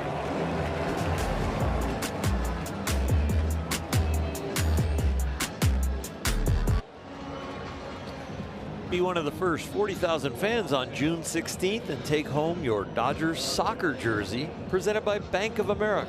Visit Dodgers.com/promotions for more information. All Dodgers early, a little more Diamondbacks as of late. 2 in the first, 2 in the second for LA, but the Diamondbacks have gotten runs in the 3rd and the 5th. After Treinen finishes off the 5th inning, here's Edgardo Enriquez for the 6th. Bringing in the 100-mile-an-hour fastball. to face Ryan Waldschmidt. 5, 6, and 7 in the D-backs order here. And he gets a swing and a miss on 101. Waldschmidt's 1 for 2 today. And 289 over his first almost month in the major leagues, just a couple years after he was drafted. 23 years of age, out of Florida originally, and then a Kentucky Wildcat. Up to Kentucky to their first College World Series. That was less than 1 year after he tore his ACL. And for months, all he could do was stand in and watch pitches. They talk about his discipline, how good an eye he has. He says that came from that stretch there where he did nothing but train his eyes.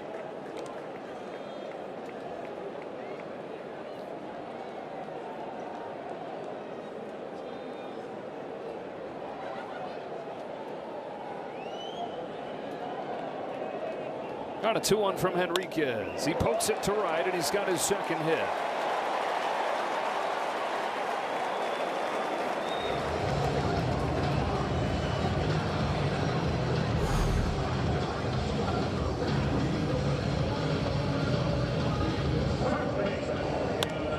Pitcher supply the power and just find a way to get the barrel on it. That's what that hit was made up of.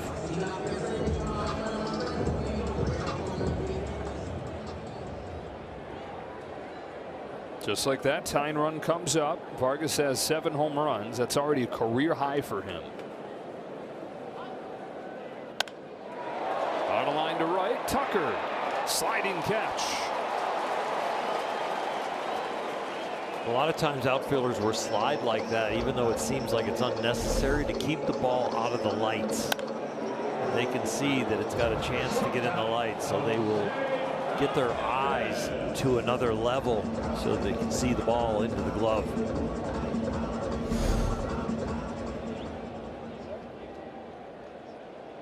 One on, one out. Jose Fernandez, the hitter. 1 for 2 today. 3 home runs here in his rookie season. As I mentioned earlier, 2 of those 3 came in his very first game in the big leagues. Hit one his first time up, and then with the team down in the 8th inning facing Kenley Jansen, one of the greatest closers of all time. Game-winning homer.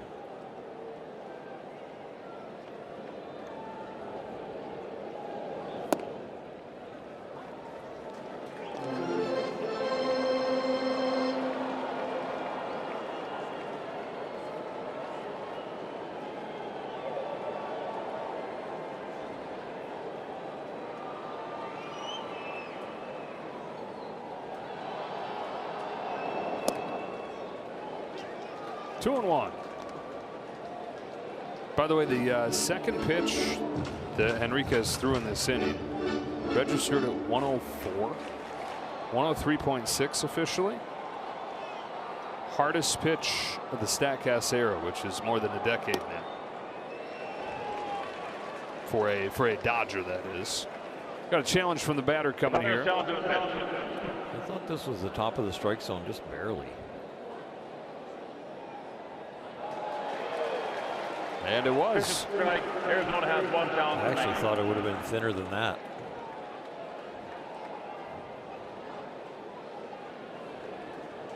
It's Arizona down to 1 challenge. The count 2-2 on Fernandez. Waldschmidt at first, 1 away. Henriquez comes home, and it popped out of his hand. That one was a little high. No need for the computer. Nope. Need it there. Give him a nice easy 102. Why stop there? Let's go 104 again. Okay. Broken bat, roller to third. Throw to second just in time. Waldschmidt doesn't think so. Alex Freeland doesn't look convinced either. Well, the runner can be fooled by when I started my slide, I felt like I was safe, but they're going to review it. Oh, yeah, he's really safe.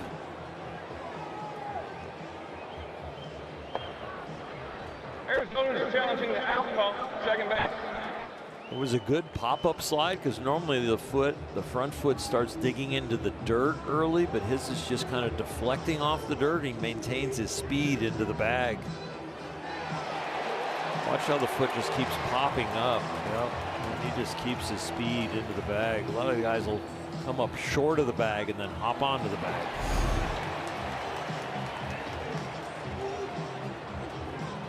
So Arizona's going to have the tying run on base. Continuing to battle. Best comeback team in baseball so far.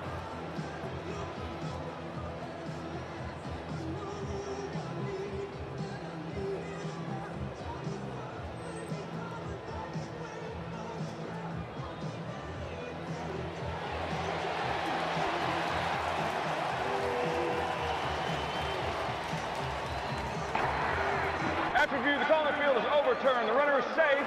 Arizona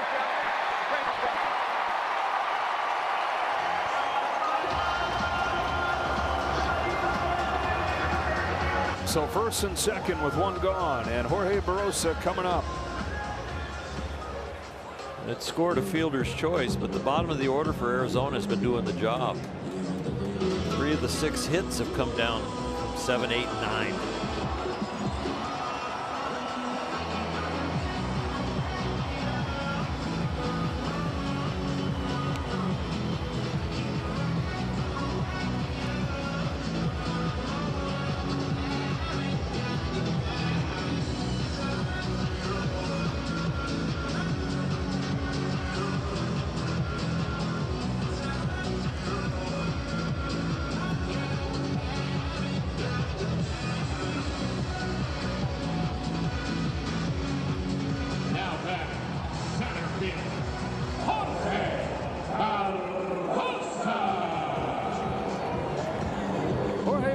Who last time singled and scored his first of each of those things since May 10th. Earned his way back into the lineup tonight with his great defense last night, giving his bat a chance to find some life.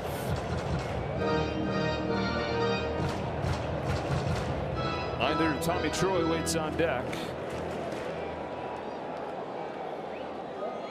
Hunt's even at the bag at third. Rest of the infield plays back. First one from Henriquez is a breaking pitch that falls into the zone. Strike one.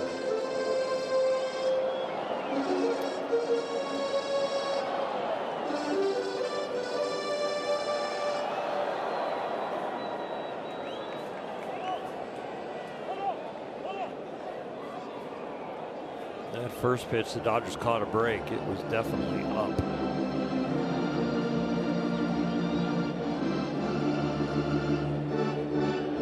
Got to double up with his wheels. Speed all over the place for the Diamondbacks here. On an 0-1, Barrosa can't lay off. Nothing in 2. Can't lay off and can't believe it. One that was too high but got called a strike, and one you shouldn't have swung at. But when you're anticipating 102, maybe start too early.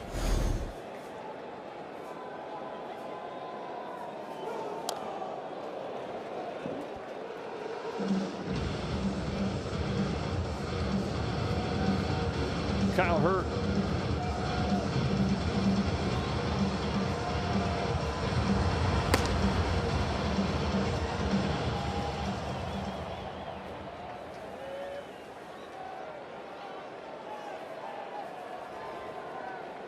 Another 0-2.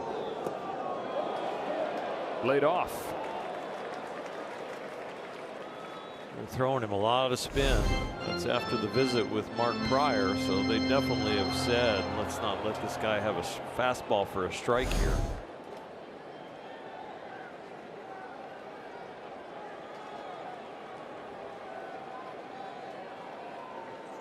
They finally go to a heater.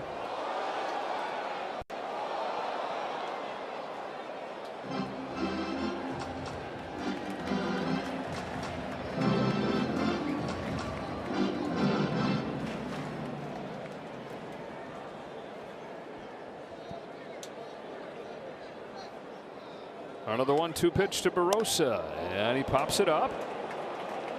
Easy one for Freeland. 2 out.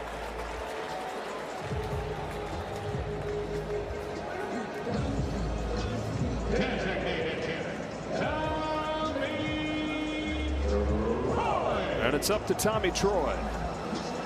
1 for 2 today, 8 of his first 24 in the major leagues. Enriquez gets by the lefty. Those are the hitters that have hit him hard. But righty's only hitting him at a 109 clip. Lefty's almost 325.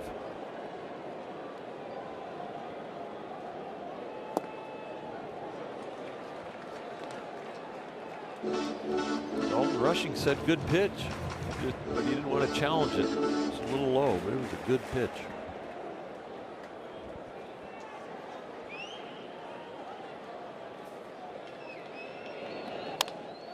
Bouncing ball left side. Betts has it. Low throw, but Freeman's got it. And that's the inning. 6 in the books in Phoenix.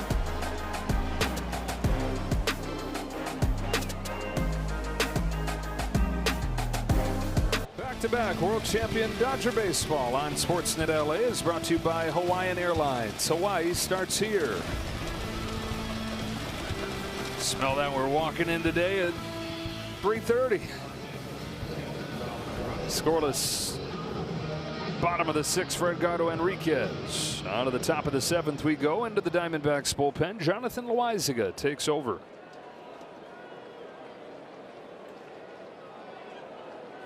It's Rushing the leadoff for the Dodgers.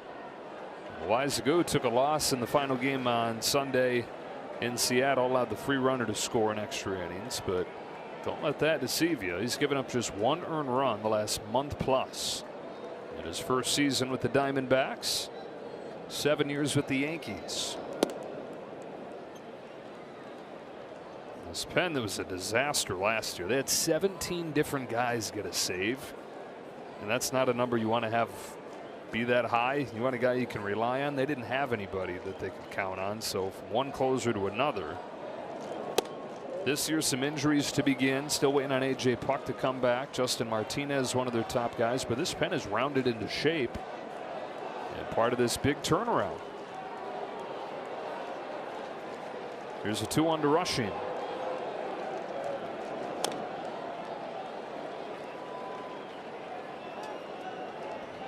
Eight, 9, and 1 here. All 3 of these guys having good days. Rushing and Freeland have singled and scored. And then Ohtani, who's got 2 extra base hits and 2 knocked in.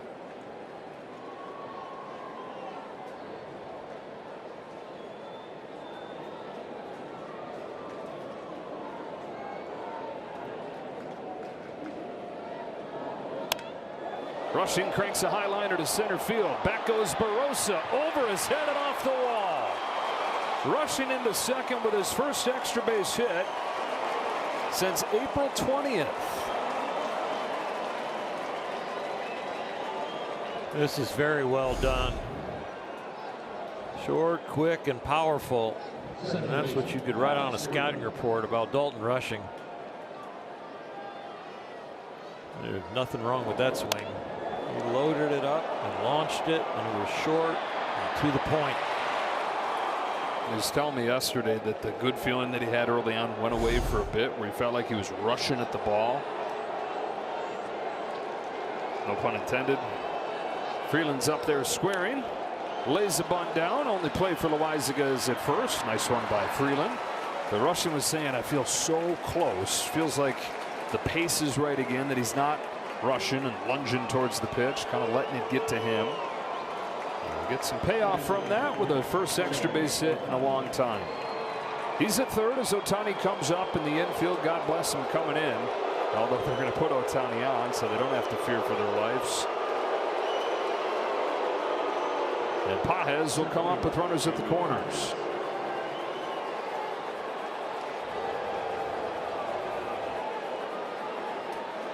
Ohtani, the 3rd base runner the Dodgers have had since the 2nd inning. So Rushing started this up a little bit.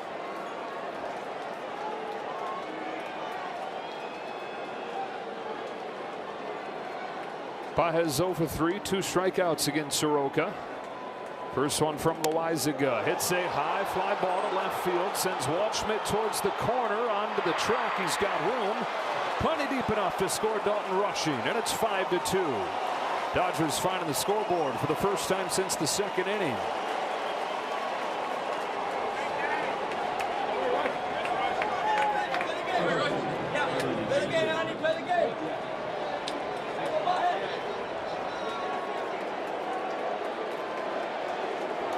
Andy Pages with his 51st RBI of the year. Freddie chance for Freddie Freeman. Yeah, as a team, the Dodgers have not been great with runners in scoring position. Pages is a massive exception. 7th in Major League Baseball with runners in scoring position, but it seems like it's a little sporadic throughout the lineup.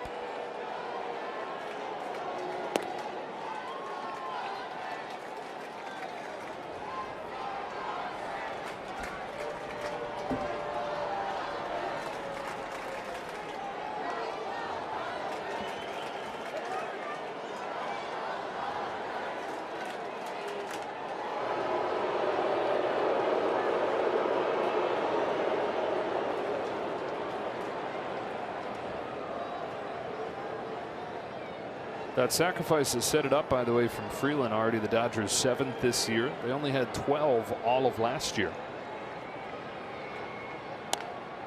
Ground ball towards the middle and through.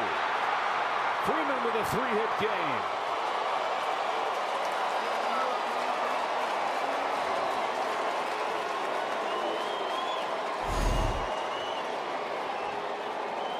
Freddie trying to make the intentional walk to Shohei hurt. The final responsibility will come up to Mookie Betts. Will Freddie have himself a day?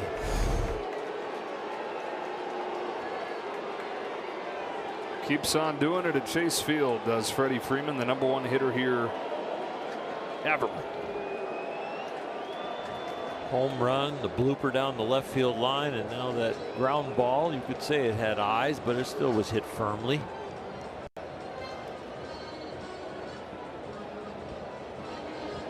This is a good hitter's ballpark. Some guys happier here than others, though, and he's talked through the years about how just whatever reason, the sight lines, he's extra comfortable in the batter's box. Said it feels like that he's higher than the pitcher. Said it's almost like an optical illusion. And I would assume that feeling snowballs as you have years of success.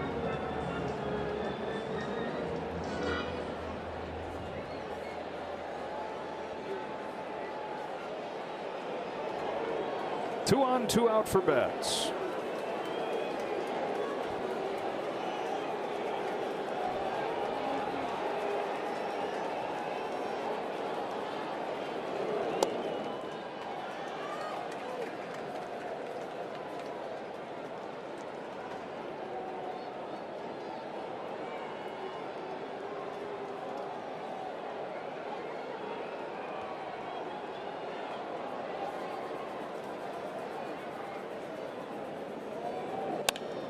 Line drive, base hit left field.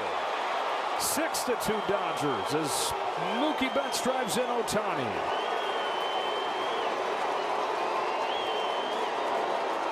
Shohei has found some teammates here to get it done. They intentionally walked him because he was getting it done again from yesterday to today. But now Mookie joins in. Freddie's been on a roll. Dalton Rushing gets some hits, and Alex Freeland's got a hit. I really feel like Mookie needed that one. Went into that at bat, 5 for 27 with runners in scoring position on the year. Yeah, barreled it up to give the Dodgers their third 2-run inning tonight. Here's a guy right here who really needs a hit in this kind of situation too.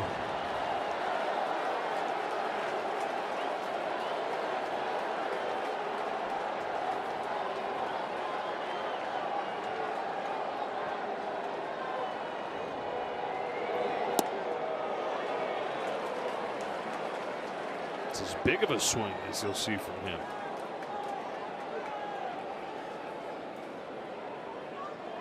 That was a very big swing from him.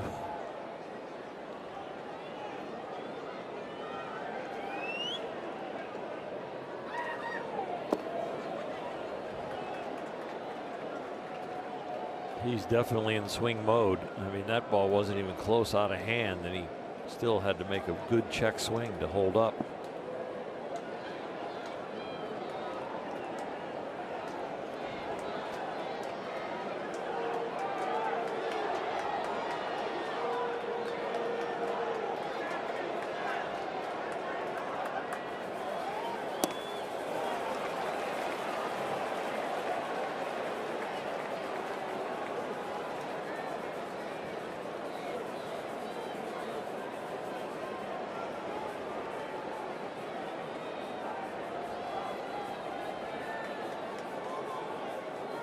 The 1-2 is taken downstairs, and the count goes to 2-2. Statistically, the Dodgers don't really need any more runs. They're 26-1 when they score 5 or more. But you sure would like to tack on right here and get Tucker a good feeling.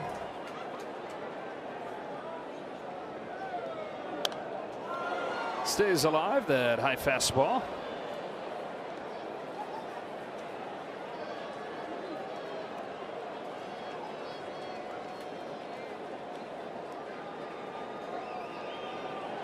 Freeman at second, Betts at first. Deuce is wild in the 7th. The 2-2 pitch to Kyle Tucker. He's worked it full. The runners to get a head start.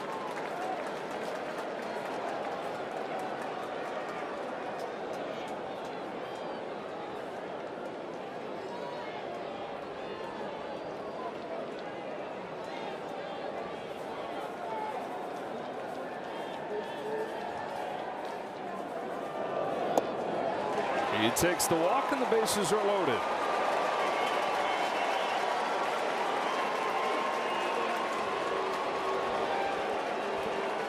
And they're loaded up for Muncy. You got a few guys here who you can say the same thing about. A good spot for them to find a good feeling. Mookie found his. Tucker able to make his way aboard with the walk after falling behind 0-2. And now here's Muncy. 0 for 3 today. Taking strike 1. Also a little frustration on defense where he threw the ball to second base and the runner beat it out. So he's definitely got something brewing right here.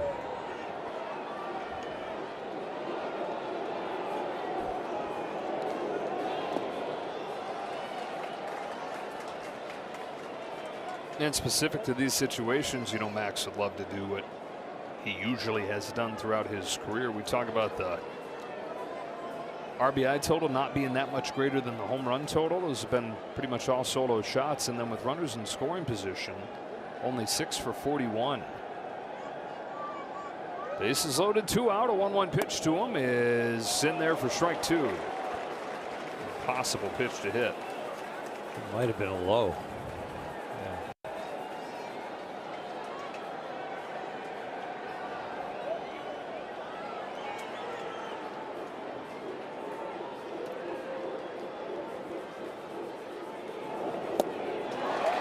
Nasty changeup strikes him out and ends the inning, but the Dodgers get 2 more. 7th inning stretch brought to you by Sit and Sleep, SoCal's most trusted mattress store.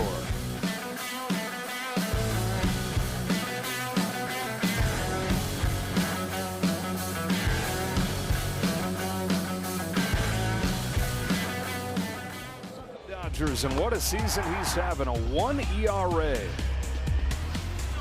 Getting out both righties and lefties, and lefties at a better clip, and he's going to face one here in the first batter. Lefty's only hitting .083 off of him.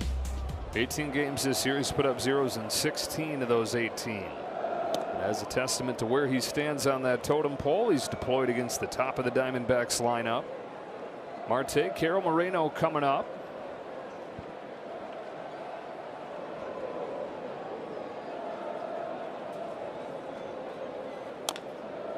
Chopped foul, 1-1. Talking earlier about that big run differential the Dodgers have, historically good through 60 games, plus 126. Back-to-back World Series seasons, they were plus 79 and plus 82 at the 60-game mark. There's a piece on MLB.com today that went into the details what the biggest differences have been this team versus 60 games through the 2 championship teams. You mentioned the defense. The other thing is the bullpen.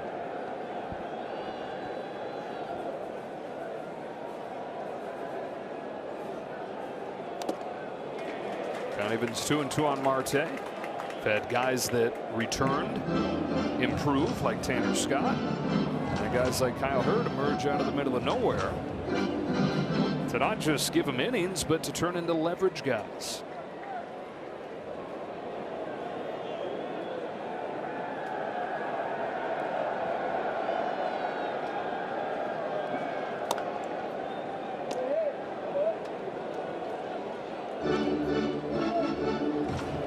Klein's another guy who had made his name by the end of the thing, but he was just kind of a flash towards the end of the regular season. Nothing to write home about.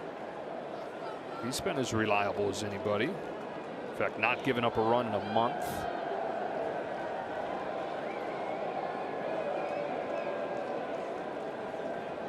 Hurts 2-2.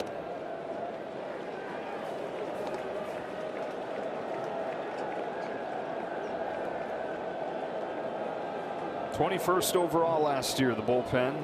Second this year. Marte starts the 7th and lays off ball 4.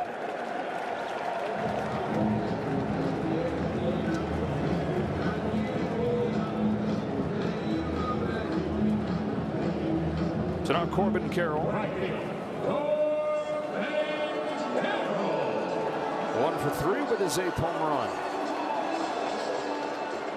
Dodger pitchers have only had 1 clean inning, and that was the first. There's been traffic from Arizona. Or I was starting to talk about one of the big things that scouts loved about Corbin Carroll that helped him look past the lack of size was this track record of setting a goal and achieving it, aiming high, picking something and addressing it, and he's continued that through his time as a pro and into the big leagues. One of those big things was hitting left-handed pitching. He told Torey Lovullo when he first came up, I'm going to work so hard to be a good lefty-lefty hitter that you're never going to have to pinch hit for me, because it's so easy to platoon for a young guy. But we mentioned when he was facing a lefty last time, he's the #1 hitter in the league against left-handed pitching. Similar deal what he did against high fastballs a couple years ago. Couldn't hit those. Found a way to address that. There's talk that he needed to hit for more power. He started to hit more home runs.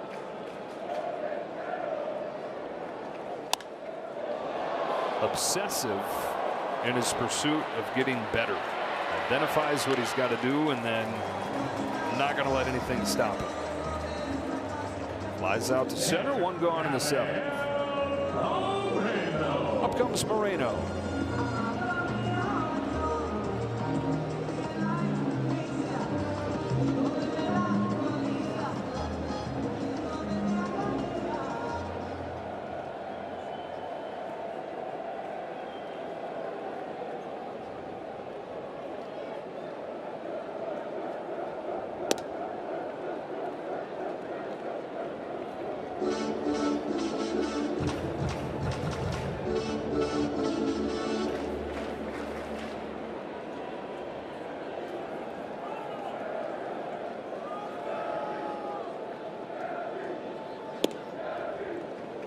Arizona's got their leadoff hitter on 4 out of the 7 innings. Only 1 has scored, but they still have the opportunity in this inning to push him around.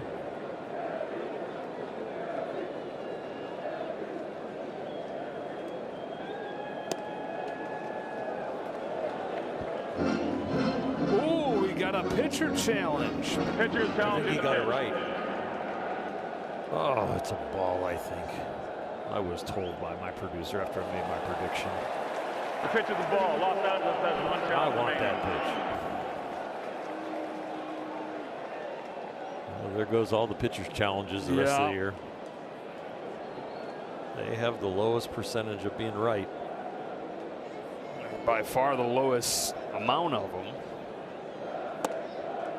And a walk.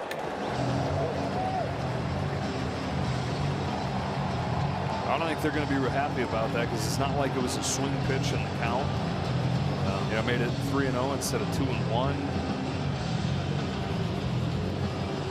So again, here they are threatening first and second for the Diamondbacks. 1 away for Nolan Arenado. And a visit from Mark Pryor. 1 former Trojan. Out to talk to another.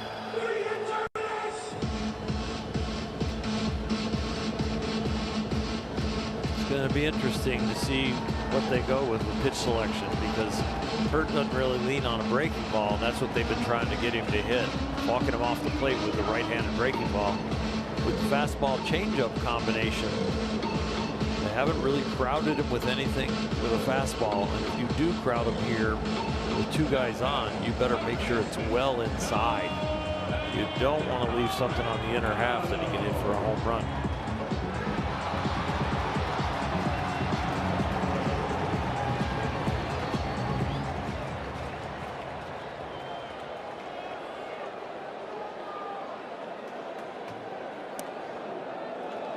Challenge from Arenado. This is a ball. Batter is challenging the pitch.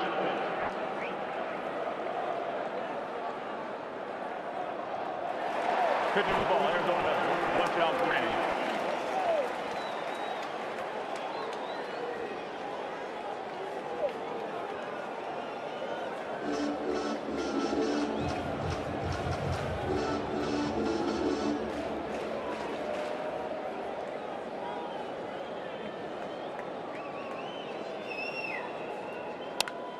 Hammered to left, down the line, off the wall. Marte's in to score. Moreno's right on his heels. Betts relay to the plate, not in time, and a two-run double from Nolan Arenado.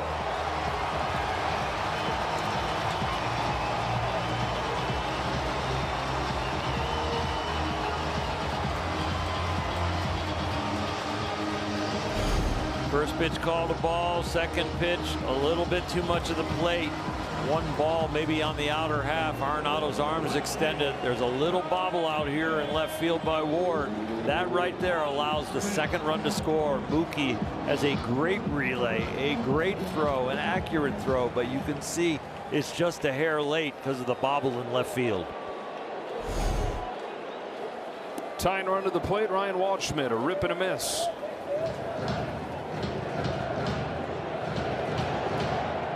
Kyle Hurd had given up 2 runs his first 18 games, 2 runs on 1 swing right there. And it's the 2 walks that set the table. He had only walked 4 all season prior to walking 2 of the first 3 in this inning. You can sit there and get mad about the double, but you should really be madder about the 2 walks. Big league hitters are going to get hits every once in a while.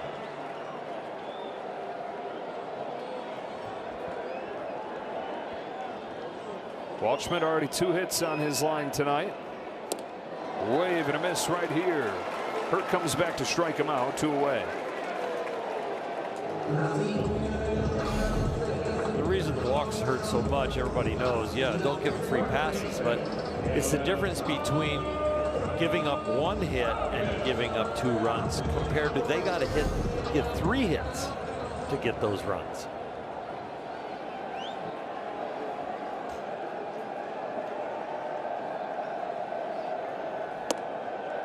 Inside to Vargas.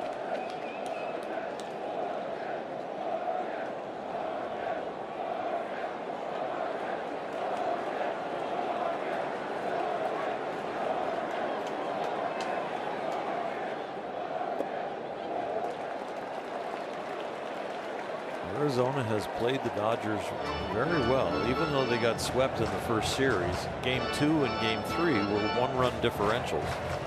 Then they come back down 1 run yesterday and win that game, and now they're climbed back here within 2. Ball 3.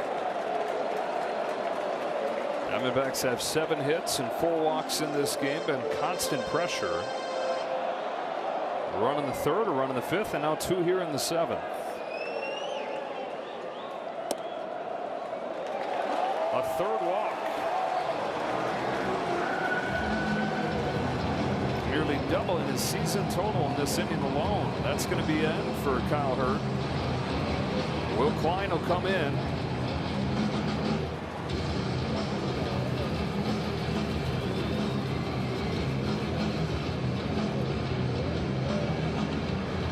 Arenado's 2-run double has made it a 2-run game.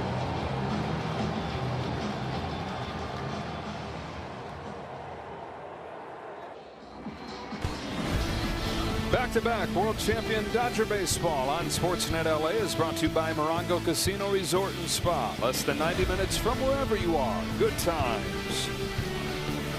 Back inside Chase Field. Kyle Hurd just didn't have it tonight. Hands it off to Will Klein with runners at 1st and 2nd. Tying run aboard. And a pinch hitter coming up. Gerardo Perdomo will pinch hit for Jose Fernandez.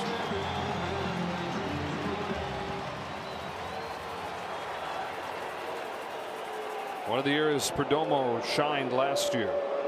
330 with runners in scoring position a year ago. Just 192 this year.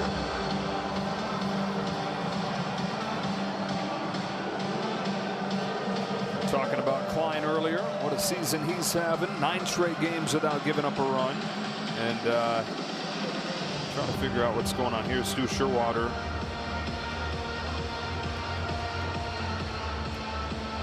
They aren't letting Dalton Rushing talk to Will Klein.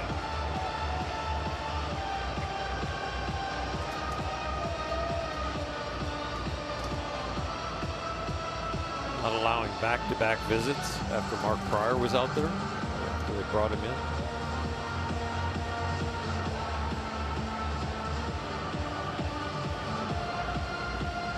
So they obviously had the pitching change. Yeah.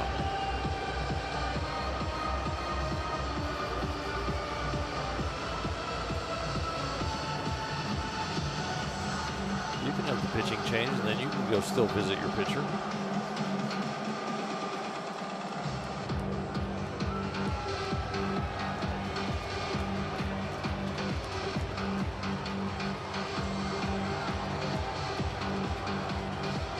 Mark Pryor didn't go out there. No. So for Rushing, it would have been a first visit. Yeah. The batter was already in the game. Clock was down to 10. There's no penalty, but there'll be no visit for pinch hitter. Huh? It was breaking up. They were saying the pinch hitter was already in the game when they made the pitching change. They're going to explain it to Dave Roberts.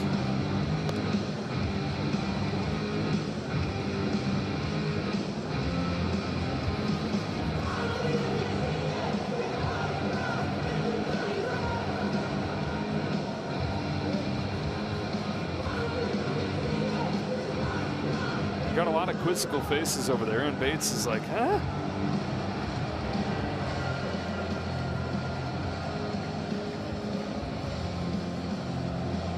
Doesn't look like anybody's totally convinced of whatever the reasoning is here that they're getting. I think they are a little upset. Like, the situation was fine. We should have been able to have a visit, but for some reason, let these umpires call it the way they want right here. All right, so here we go. Perdomo pinch hitting and taking a ball from Klein. You can go talk to him right now. You could.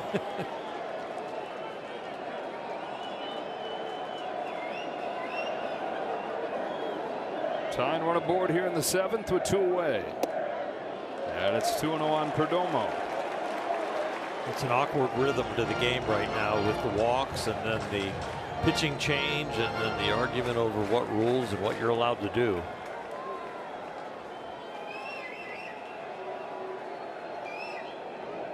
There's a strike.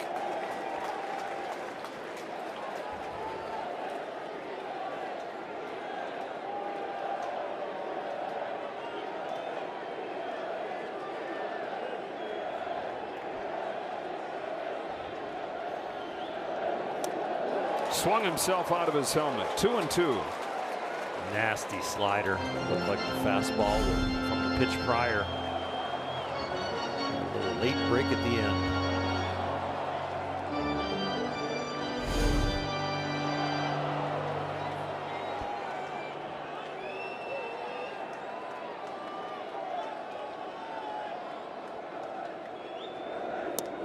He struck him out.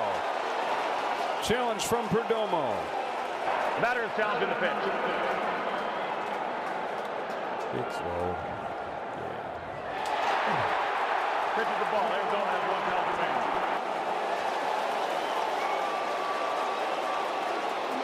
All right, so tying run's going to get a head start here as Perdomo gets ready for a 3-2 pitch from Klein. 6-4 game, bottom of the 7th. There they go. Here it comes. Perdomo fights one through the left side, a base hit. Arenado stopped at third, and the bases are loaded.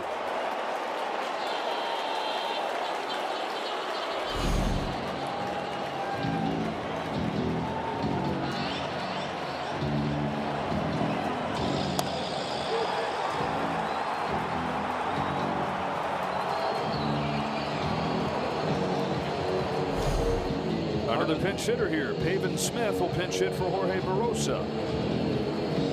I'm surprised Arenado didn't get a better secondary lead and jump. That was pretty bad as far as where he was, the second base on a pitch like that. I thought it was surprising that J.R. House didn't send him, given Ryan Ward's defensive reputation and lack of experience in the big leagues out there. But you're pointing out that House might not have had a choice based on the way he ran the bases there. Yeah, it was not good. Smith, who just came off of the injured list yesterday, has missed most of this season with an elbow injury. Takes the ball from Klein. Smith has hit right-handed pitching hard the last couple of years.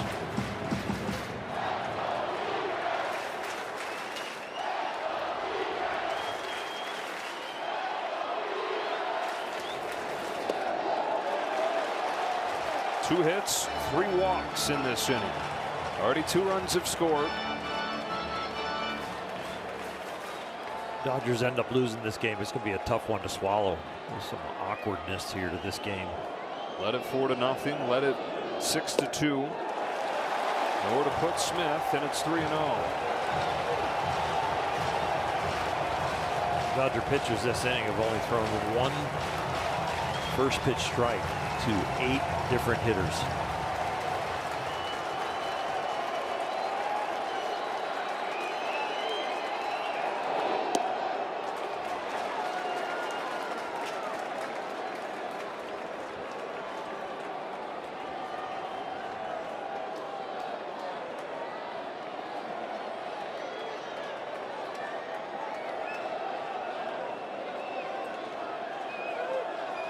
Klein to Smith, the 3-1.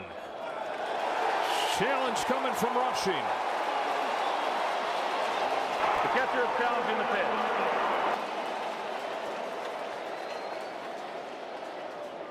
6-5. The pitch On is the the ball. 4th walk Left-handed lost it all in challenge. of this ugly inning.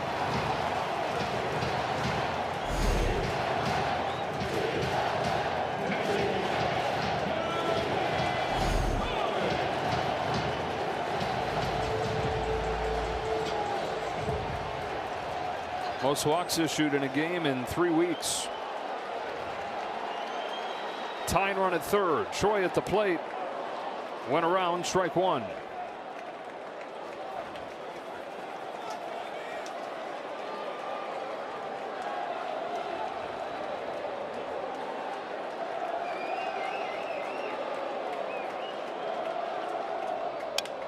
Broken bat, roll to right side. Backhand Freeman to second to Betts to end the inning.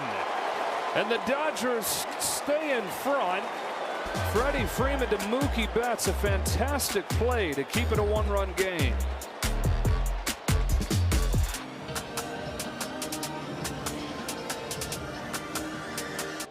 Well, this is a great play right here by Freddie Freeman. He just stays committed to this. He can't plant and go back to first. He sees that Mookie's still not near the bag, but he has to fully commit to it, even though it might not work. He's just got to hope that throw's good and Mookie gets there in time. It all worked out. And the Dodgers barely maintain the lead, 6-5 to the top of the 8th. Kevin Ginkel's on to pitch. Whole bunch of defensive changes around him after all those pinch hitters last inning. Ryan Ward leads off and takes a strike. Ward's 0 for 3 today. Ginkel in his 8th season, one of the longest tenured Diamondbacks. He had a +7 ERA last year, filled with injuries. Back in line this year, though, ERA down around 3. Somebody they've counted on through the years. The guy who's been here longer at this point is Marte.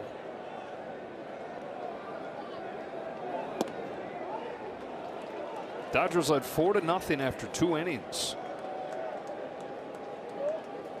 Michael Soroka settled in, though.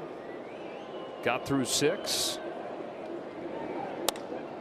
Ward off the end of the bat to center field. Waldschmidt will make the catch. Diamondbacks keep clawing away, though. 1 in the 3rd, 1 in the 5th, 3 in the 7th. And here's Rushing. 2 hits for him today. The Dodgers were trying to line it up with Kyle Hurt in the 7th, Klein in the 8th, maybe Tanner Scott in the 9th, and now they're having to juggle their bullpen a little bit to get through the 8th and 9th with only a 1-run lead.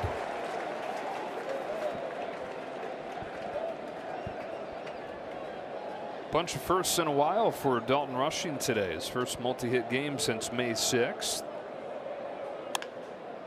First run scored since that same day, and he's gotten his first extra base hit since April 20th. Ground out here, 2 up and 2 down for Ginkel.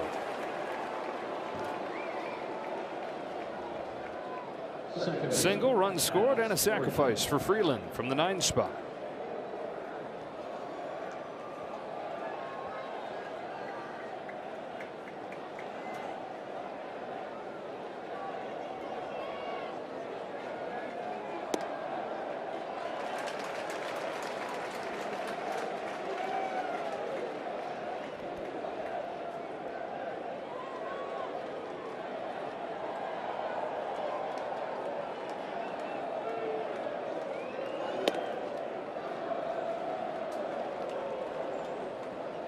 Two more in this series between these teams. Ohtani's going to pitch tomorrow, 5-2 with an 0.82. Zach Gallen counters for the Diamondbacks, 3-4 with a 5 ERA.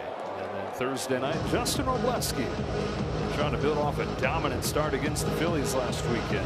He's 7-2, a 2.87 ERA, making an all-star case himself. And it's Ryan Nelson for the Diamondbacks at 2-4. His ERA is 4.82.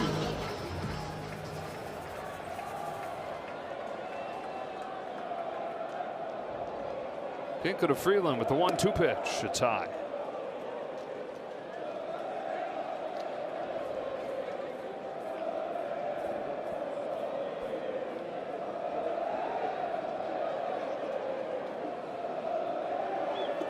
One, 2, 3, 8 for Kevin Ginkel.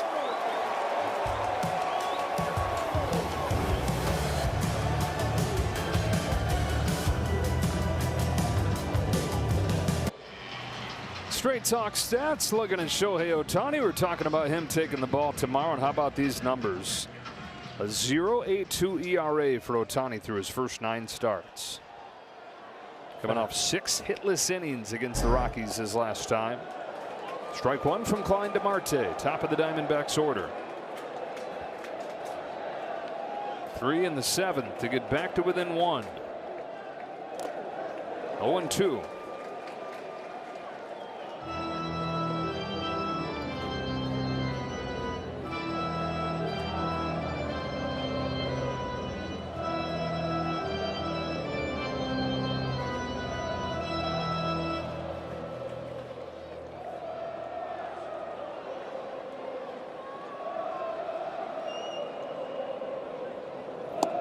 Struck him out on 3 pitches.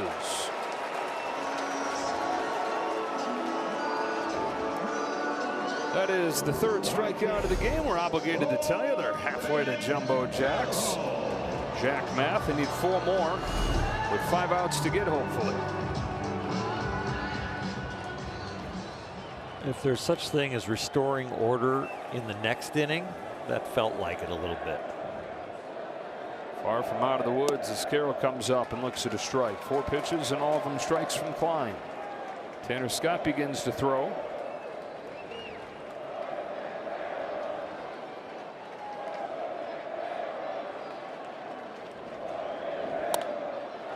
Base hit right center field, and Carroll's thinking 2 out of the box. He will throw on the brakes.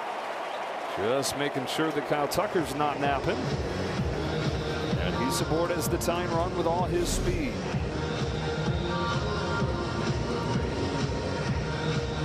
This bullpen of the Dodgers has hit a big bump in the road.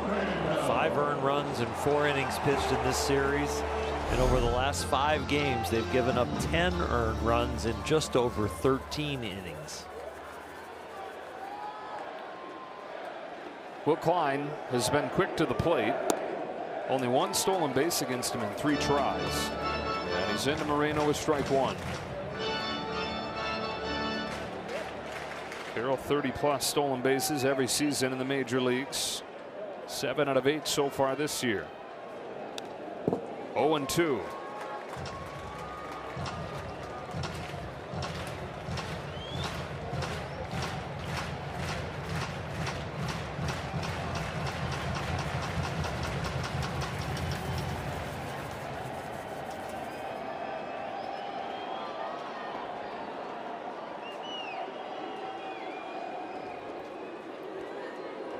Crowd's a lot more livelier today.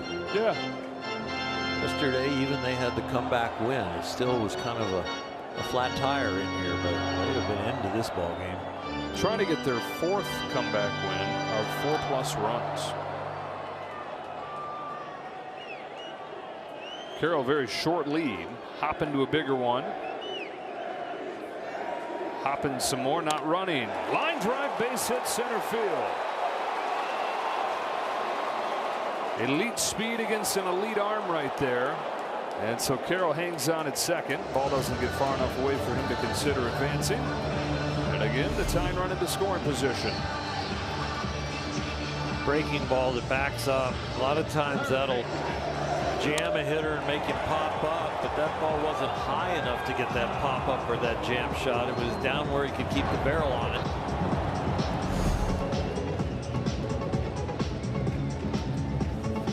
Arenado has looked pretty locked in this series. Homered yesterday.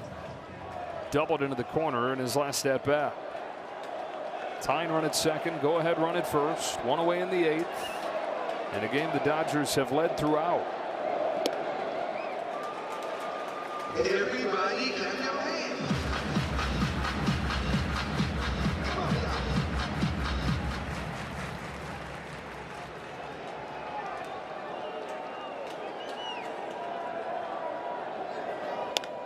Bouncing ball to short, could be 2. Betts to second, 1. Freeland to first, double play. Oh, and a sigh of relief in what has been a rocky road for the bullpen tonight.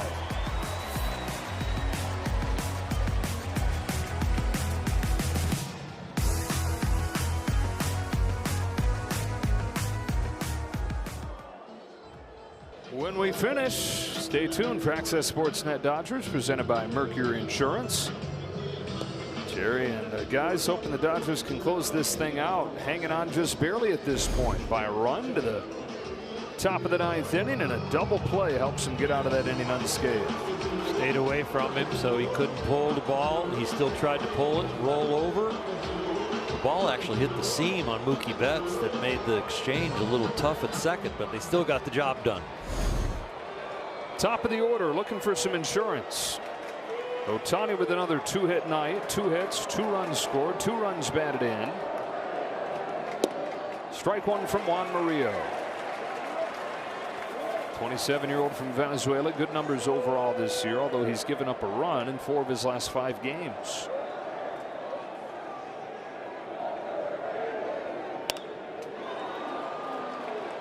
Quickly ahead, 0-2. Looking ahead to the bottom of the 9th inning, it'll be Waldschmidt, Vargas, and Perdomo against Tanner Scott.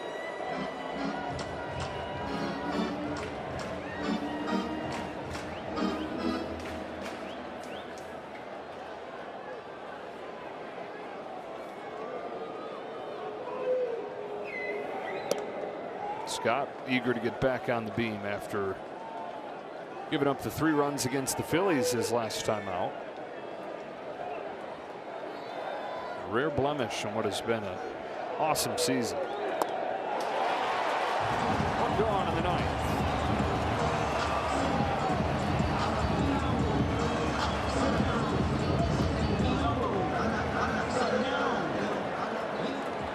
Pages hitless, but he does have his 51st run batted in with a sac fly his last time. 2 in the first, 2 in the second, and 2 in the 7th for LA tonight. Offense, good to see them coming to life after yesterday. Just the 1 run that they had early. And only 2 base runners after the 3rd inning in yesterday's 4-1 loss.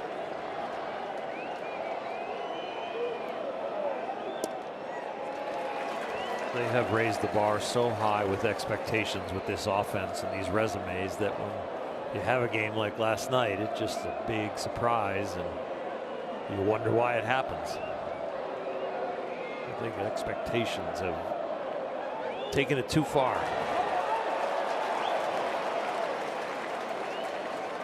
Then they have the game where they score in 7 half innings in a row.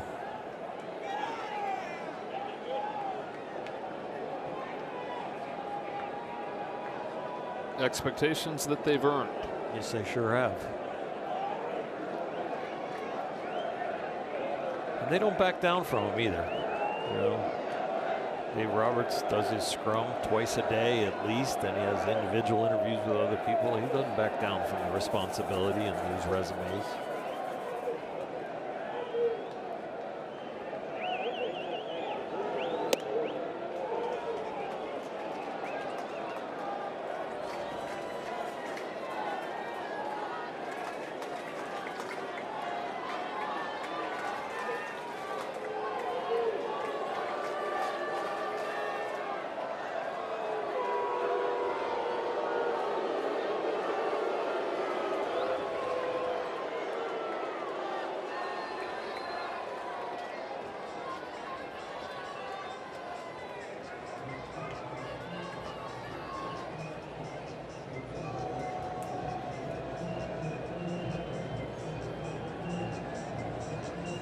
Padres dropped another game tonight. Phillies 3-2 over the Pods in Philadelphia.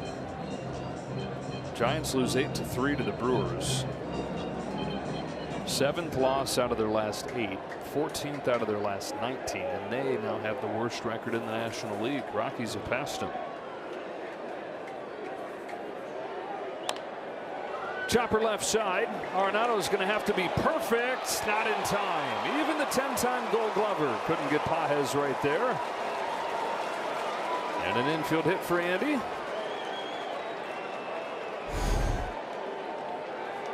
Nolan was perfect, but it was hit too slowly.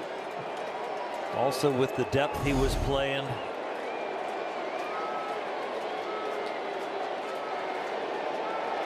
Only Brooks Robinson more Gold Gloves at 3rd than Arenado.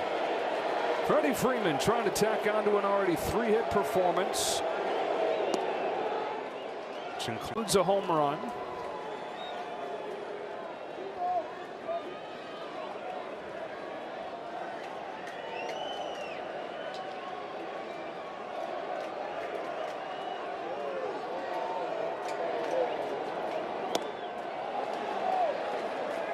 Went around, 1 ball, 1 strike.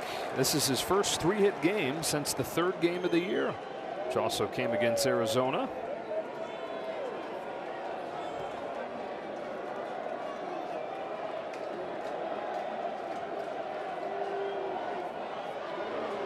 Raised his average 9 points so far, with an opportunity to take it up a little higher in this at bat.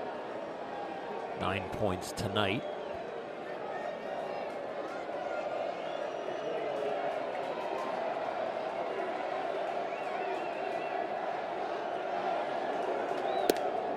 He's ahead 2-1.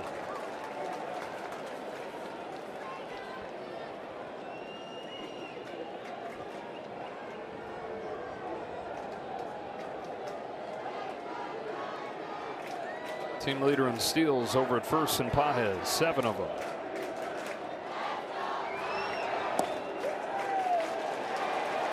Two and two.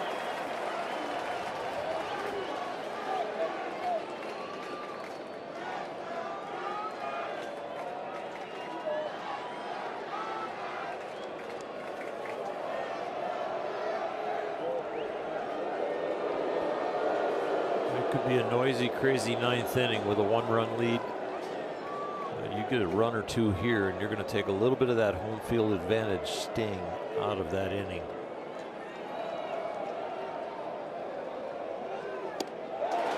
Got it by him. 2 out. Well, especially when you get a team that has this many comeback wins as they do, it starts to become a thing in the dugout and in the stands.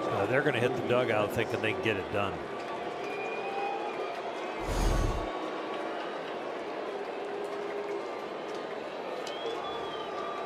Two away for Mookie Betts.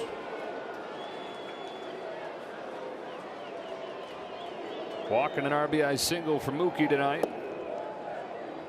And that RBI single, which came with 2 outs in the 7th, the difference at this point.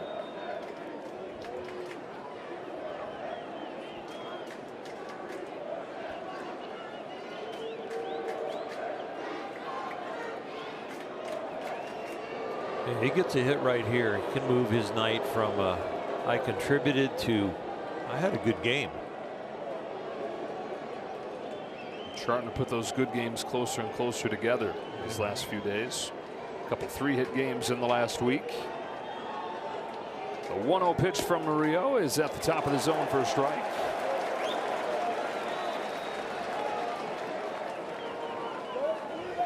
So says Stu Sherwater, who sells seashells.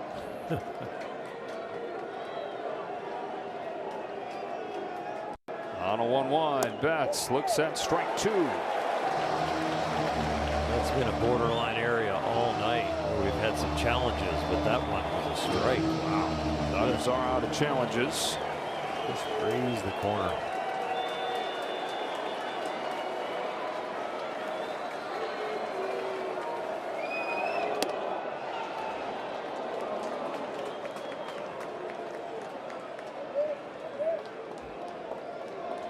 Murillo, the third pitcher out of the pen for Arizona tonight. Soroka was able to go 6.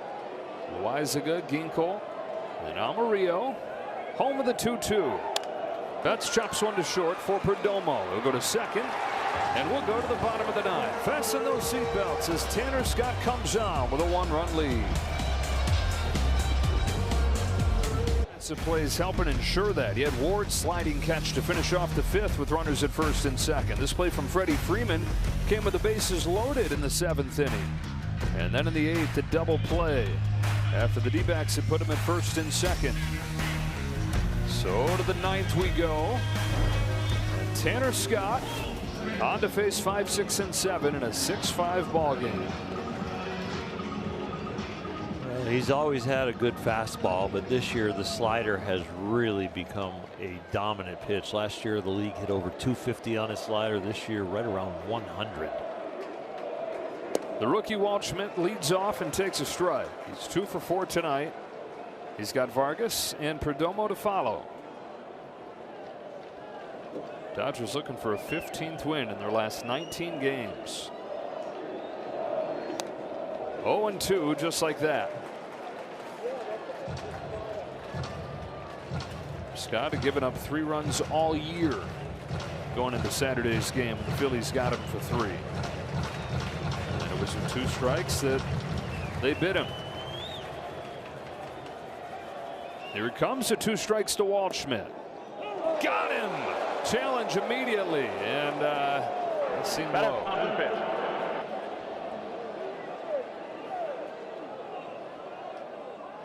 Very low. Took the ball. They have 1 count remaining.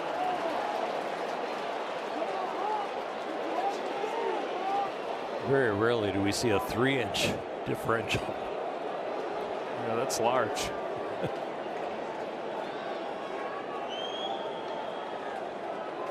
So a 1-2 back in that same area. But it's actually the difference between last year and this year when he gets the 2-strike count, having put away pitches that are borderline. This time he does finish him off. 1 gone in the 9th. 3 sliders after the 0-2 count. Low, low, and perfect.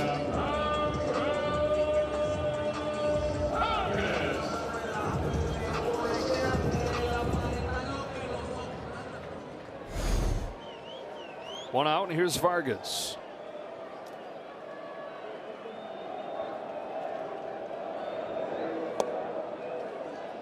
Tried to check a swing and did. Vargas 0 for 3, does have a walk. One of the 6 walks the Diamondbacks have taken in this game, in addition to 10 hits. Not the finest night for the Dodger pitching staff. For either of these pitching staffs that have been among the best in baseball.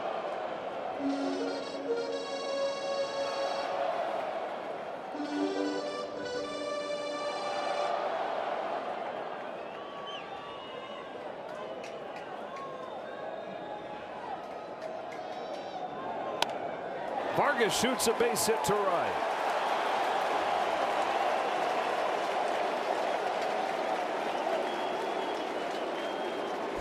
Corbin Carroll does have a home run tonight, but the Diamondbacks also are known for just getting on base and hitting with runners in scoring position. We've seen them use that hole over there to the right side with their right-handed hitters an awful lot tonight. Now 17 base runners in this game for the D-backs. Perdomo at a pinch hit single last inning, or 2 innings ago. Take strike 1 from Scott. The one clean inning for the Dodger pitching staff. That was the first inning. Lauer went 1, 2, 3. The 0-1 to Perdomo. Spills him. Ball and a strike.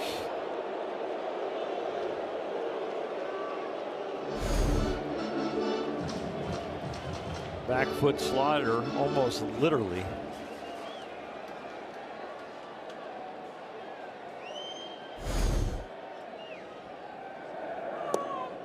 Ball 2. Ball's jumping out of Tanner Scott's hands. He just got to get a little closer. He got good stuff tonight.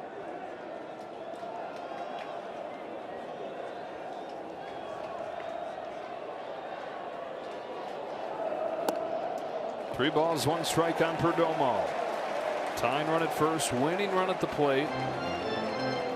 High wire walk for the Dodgers tonight. Diamondbacks getting 3 in the bottom of the 7th in a game that Dave Roberts' club led 4-0 and 6-2.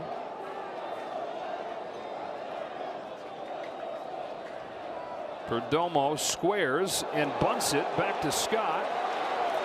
Fires it down to first in time. Interesting from Perdomo there.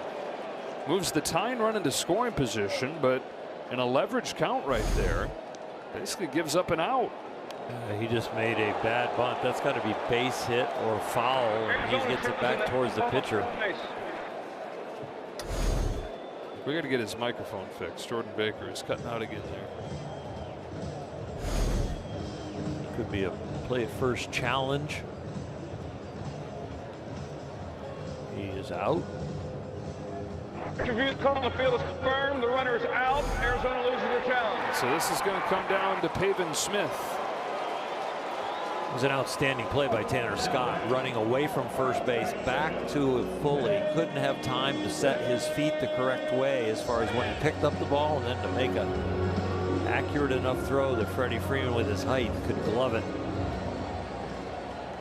Well, they don't have any other choices but to let Smith hit for himself. It's his first plate appearance of the year against a left-handed pitcher. Lovello very aggressive with his bench, getting him back into this game, and good moves, but it's left him with just Adrian Del Castillo, who's also a left-handed hitter, and their backup catcher Ramos Garcia. So Smith getting his shot against Scott. Tying run at second. 1 ball, 1 strike.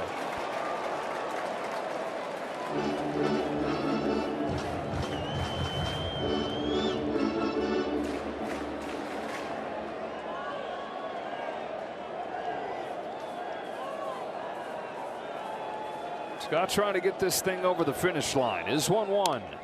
Fouled off, strike 2. What do you like here? I like a slider, walk him off the plate, because that fastball right there set it up, and he's in swing mode. So he saw the ball in the middle of the plate, swung at it, fouled it off. Now you can start this ball in the middle of the plate and break it away.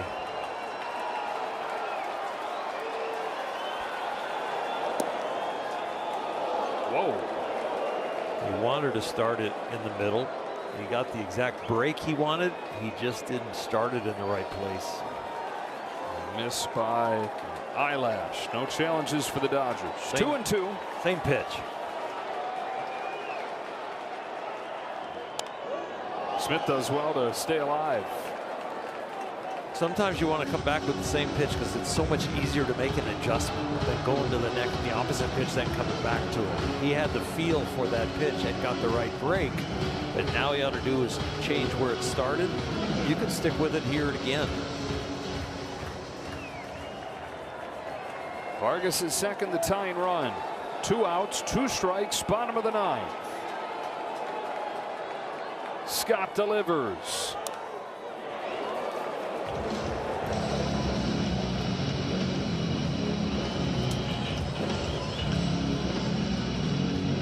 me now, it's the high fastball, because he's able to reach those and looks like he has good balance. So we're going to have to change his eye line.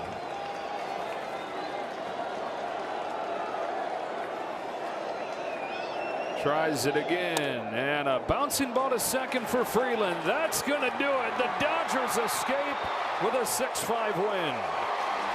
They lose game 1, they win this game, game 2, and they still have a chance to win their 6th series in a row. 15 out of their last 19. Never a doubt. They're racing out of the gates to that 4-0 lead through 2, but the Diamondbacks kept on putting the pressure on.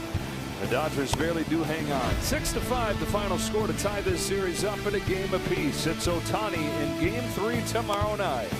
For Oral and Kirsten and the rest of our crew, Joe Davis saying so long from Phoenix. Stay tuned for Access Sportsnet Dodgers.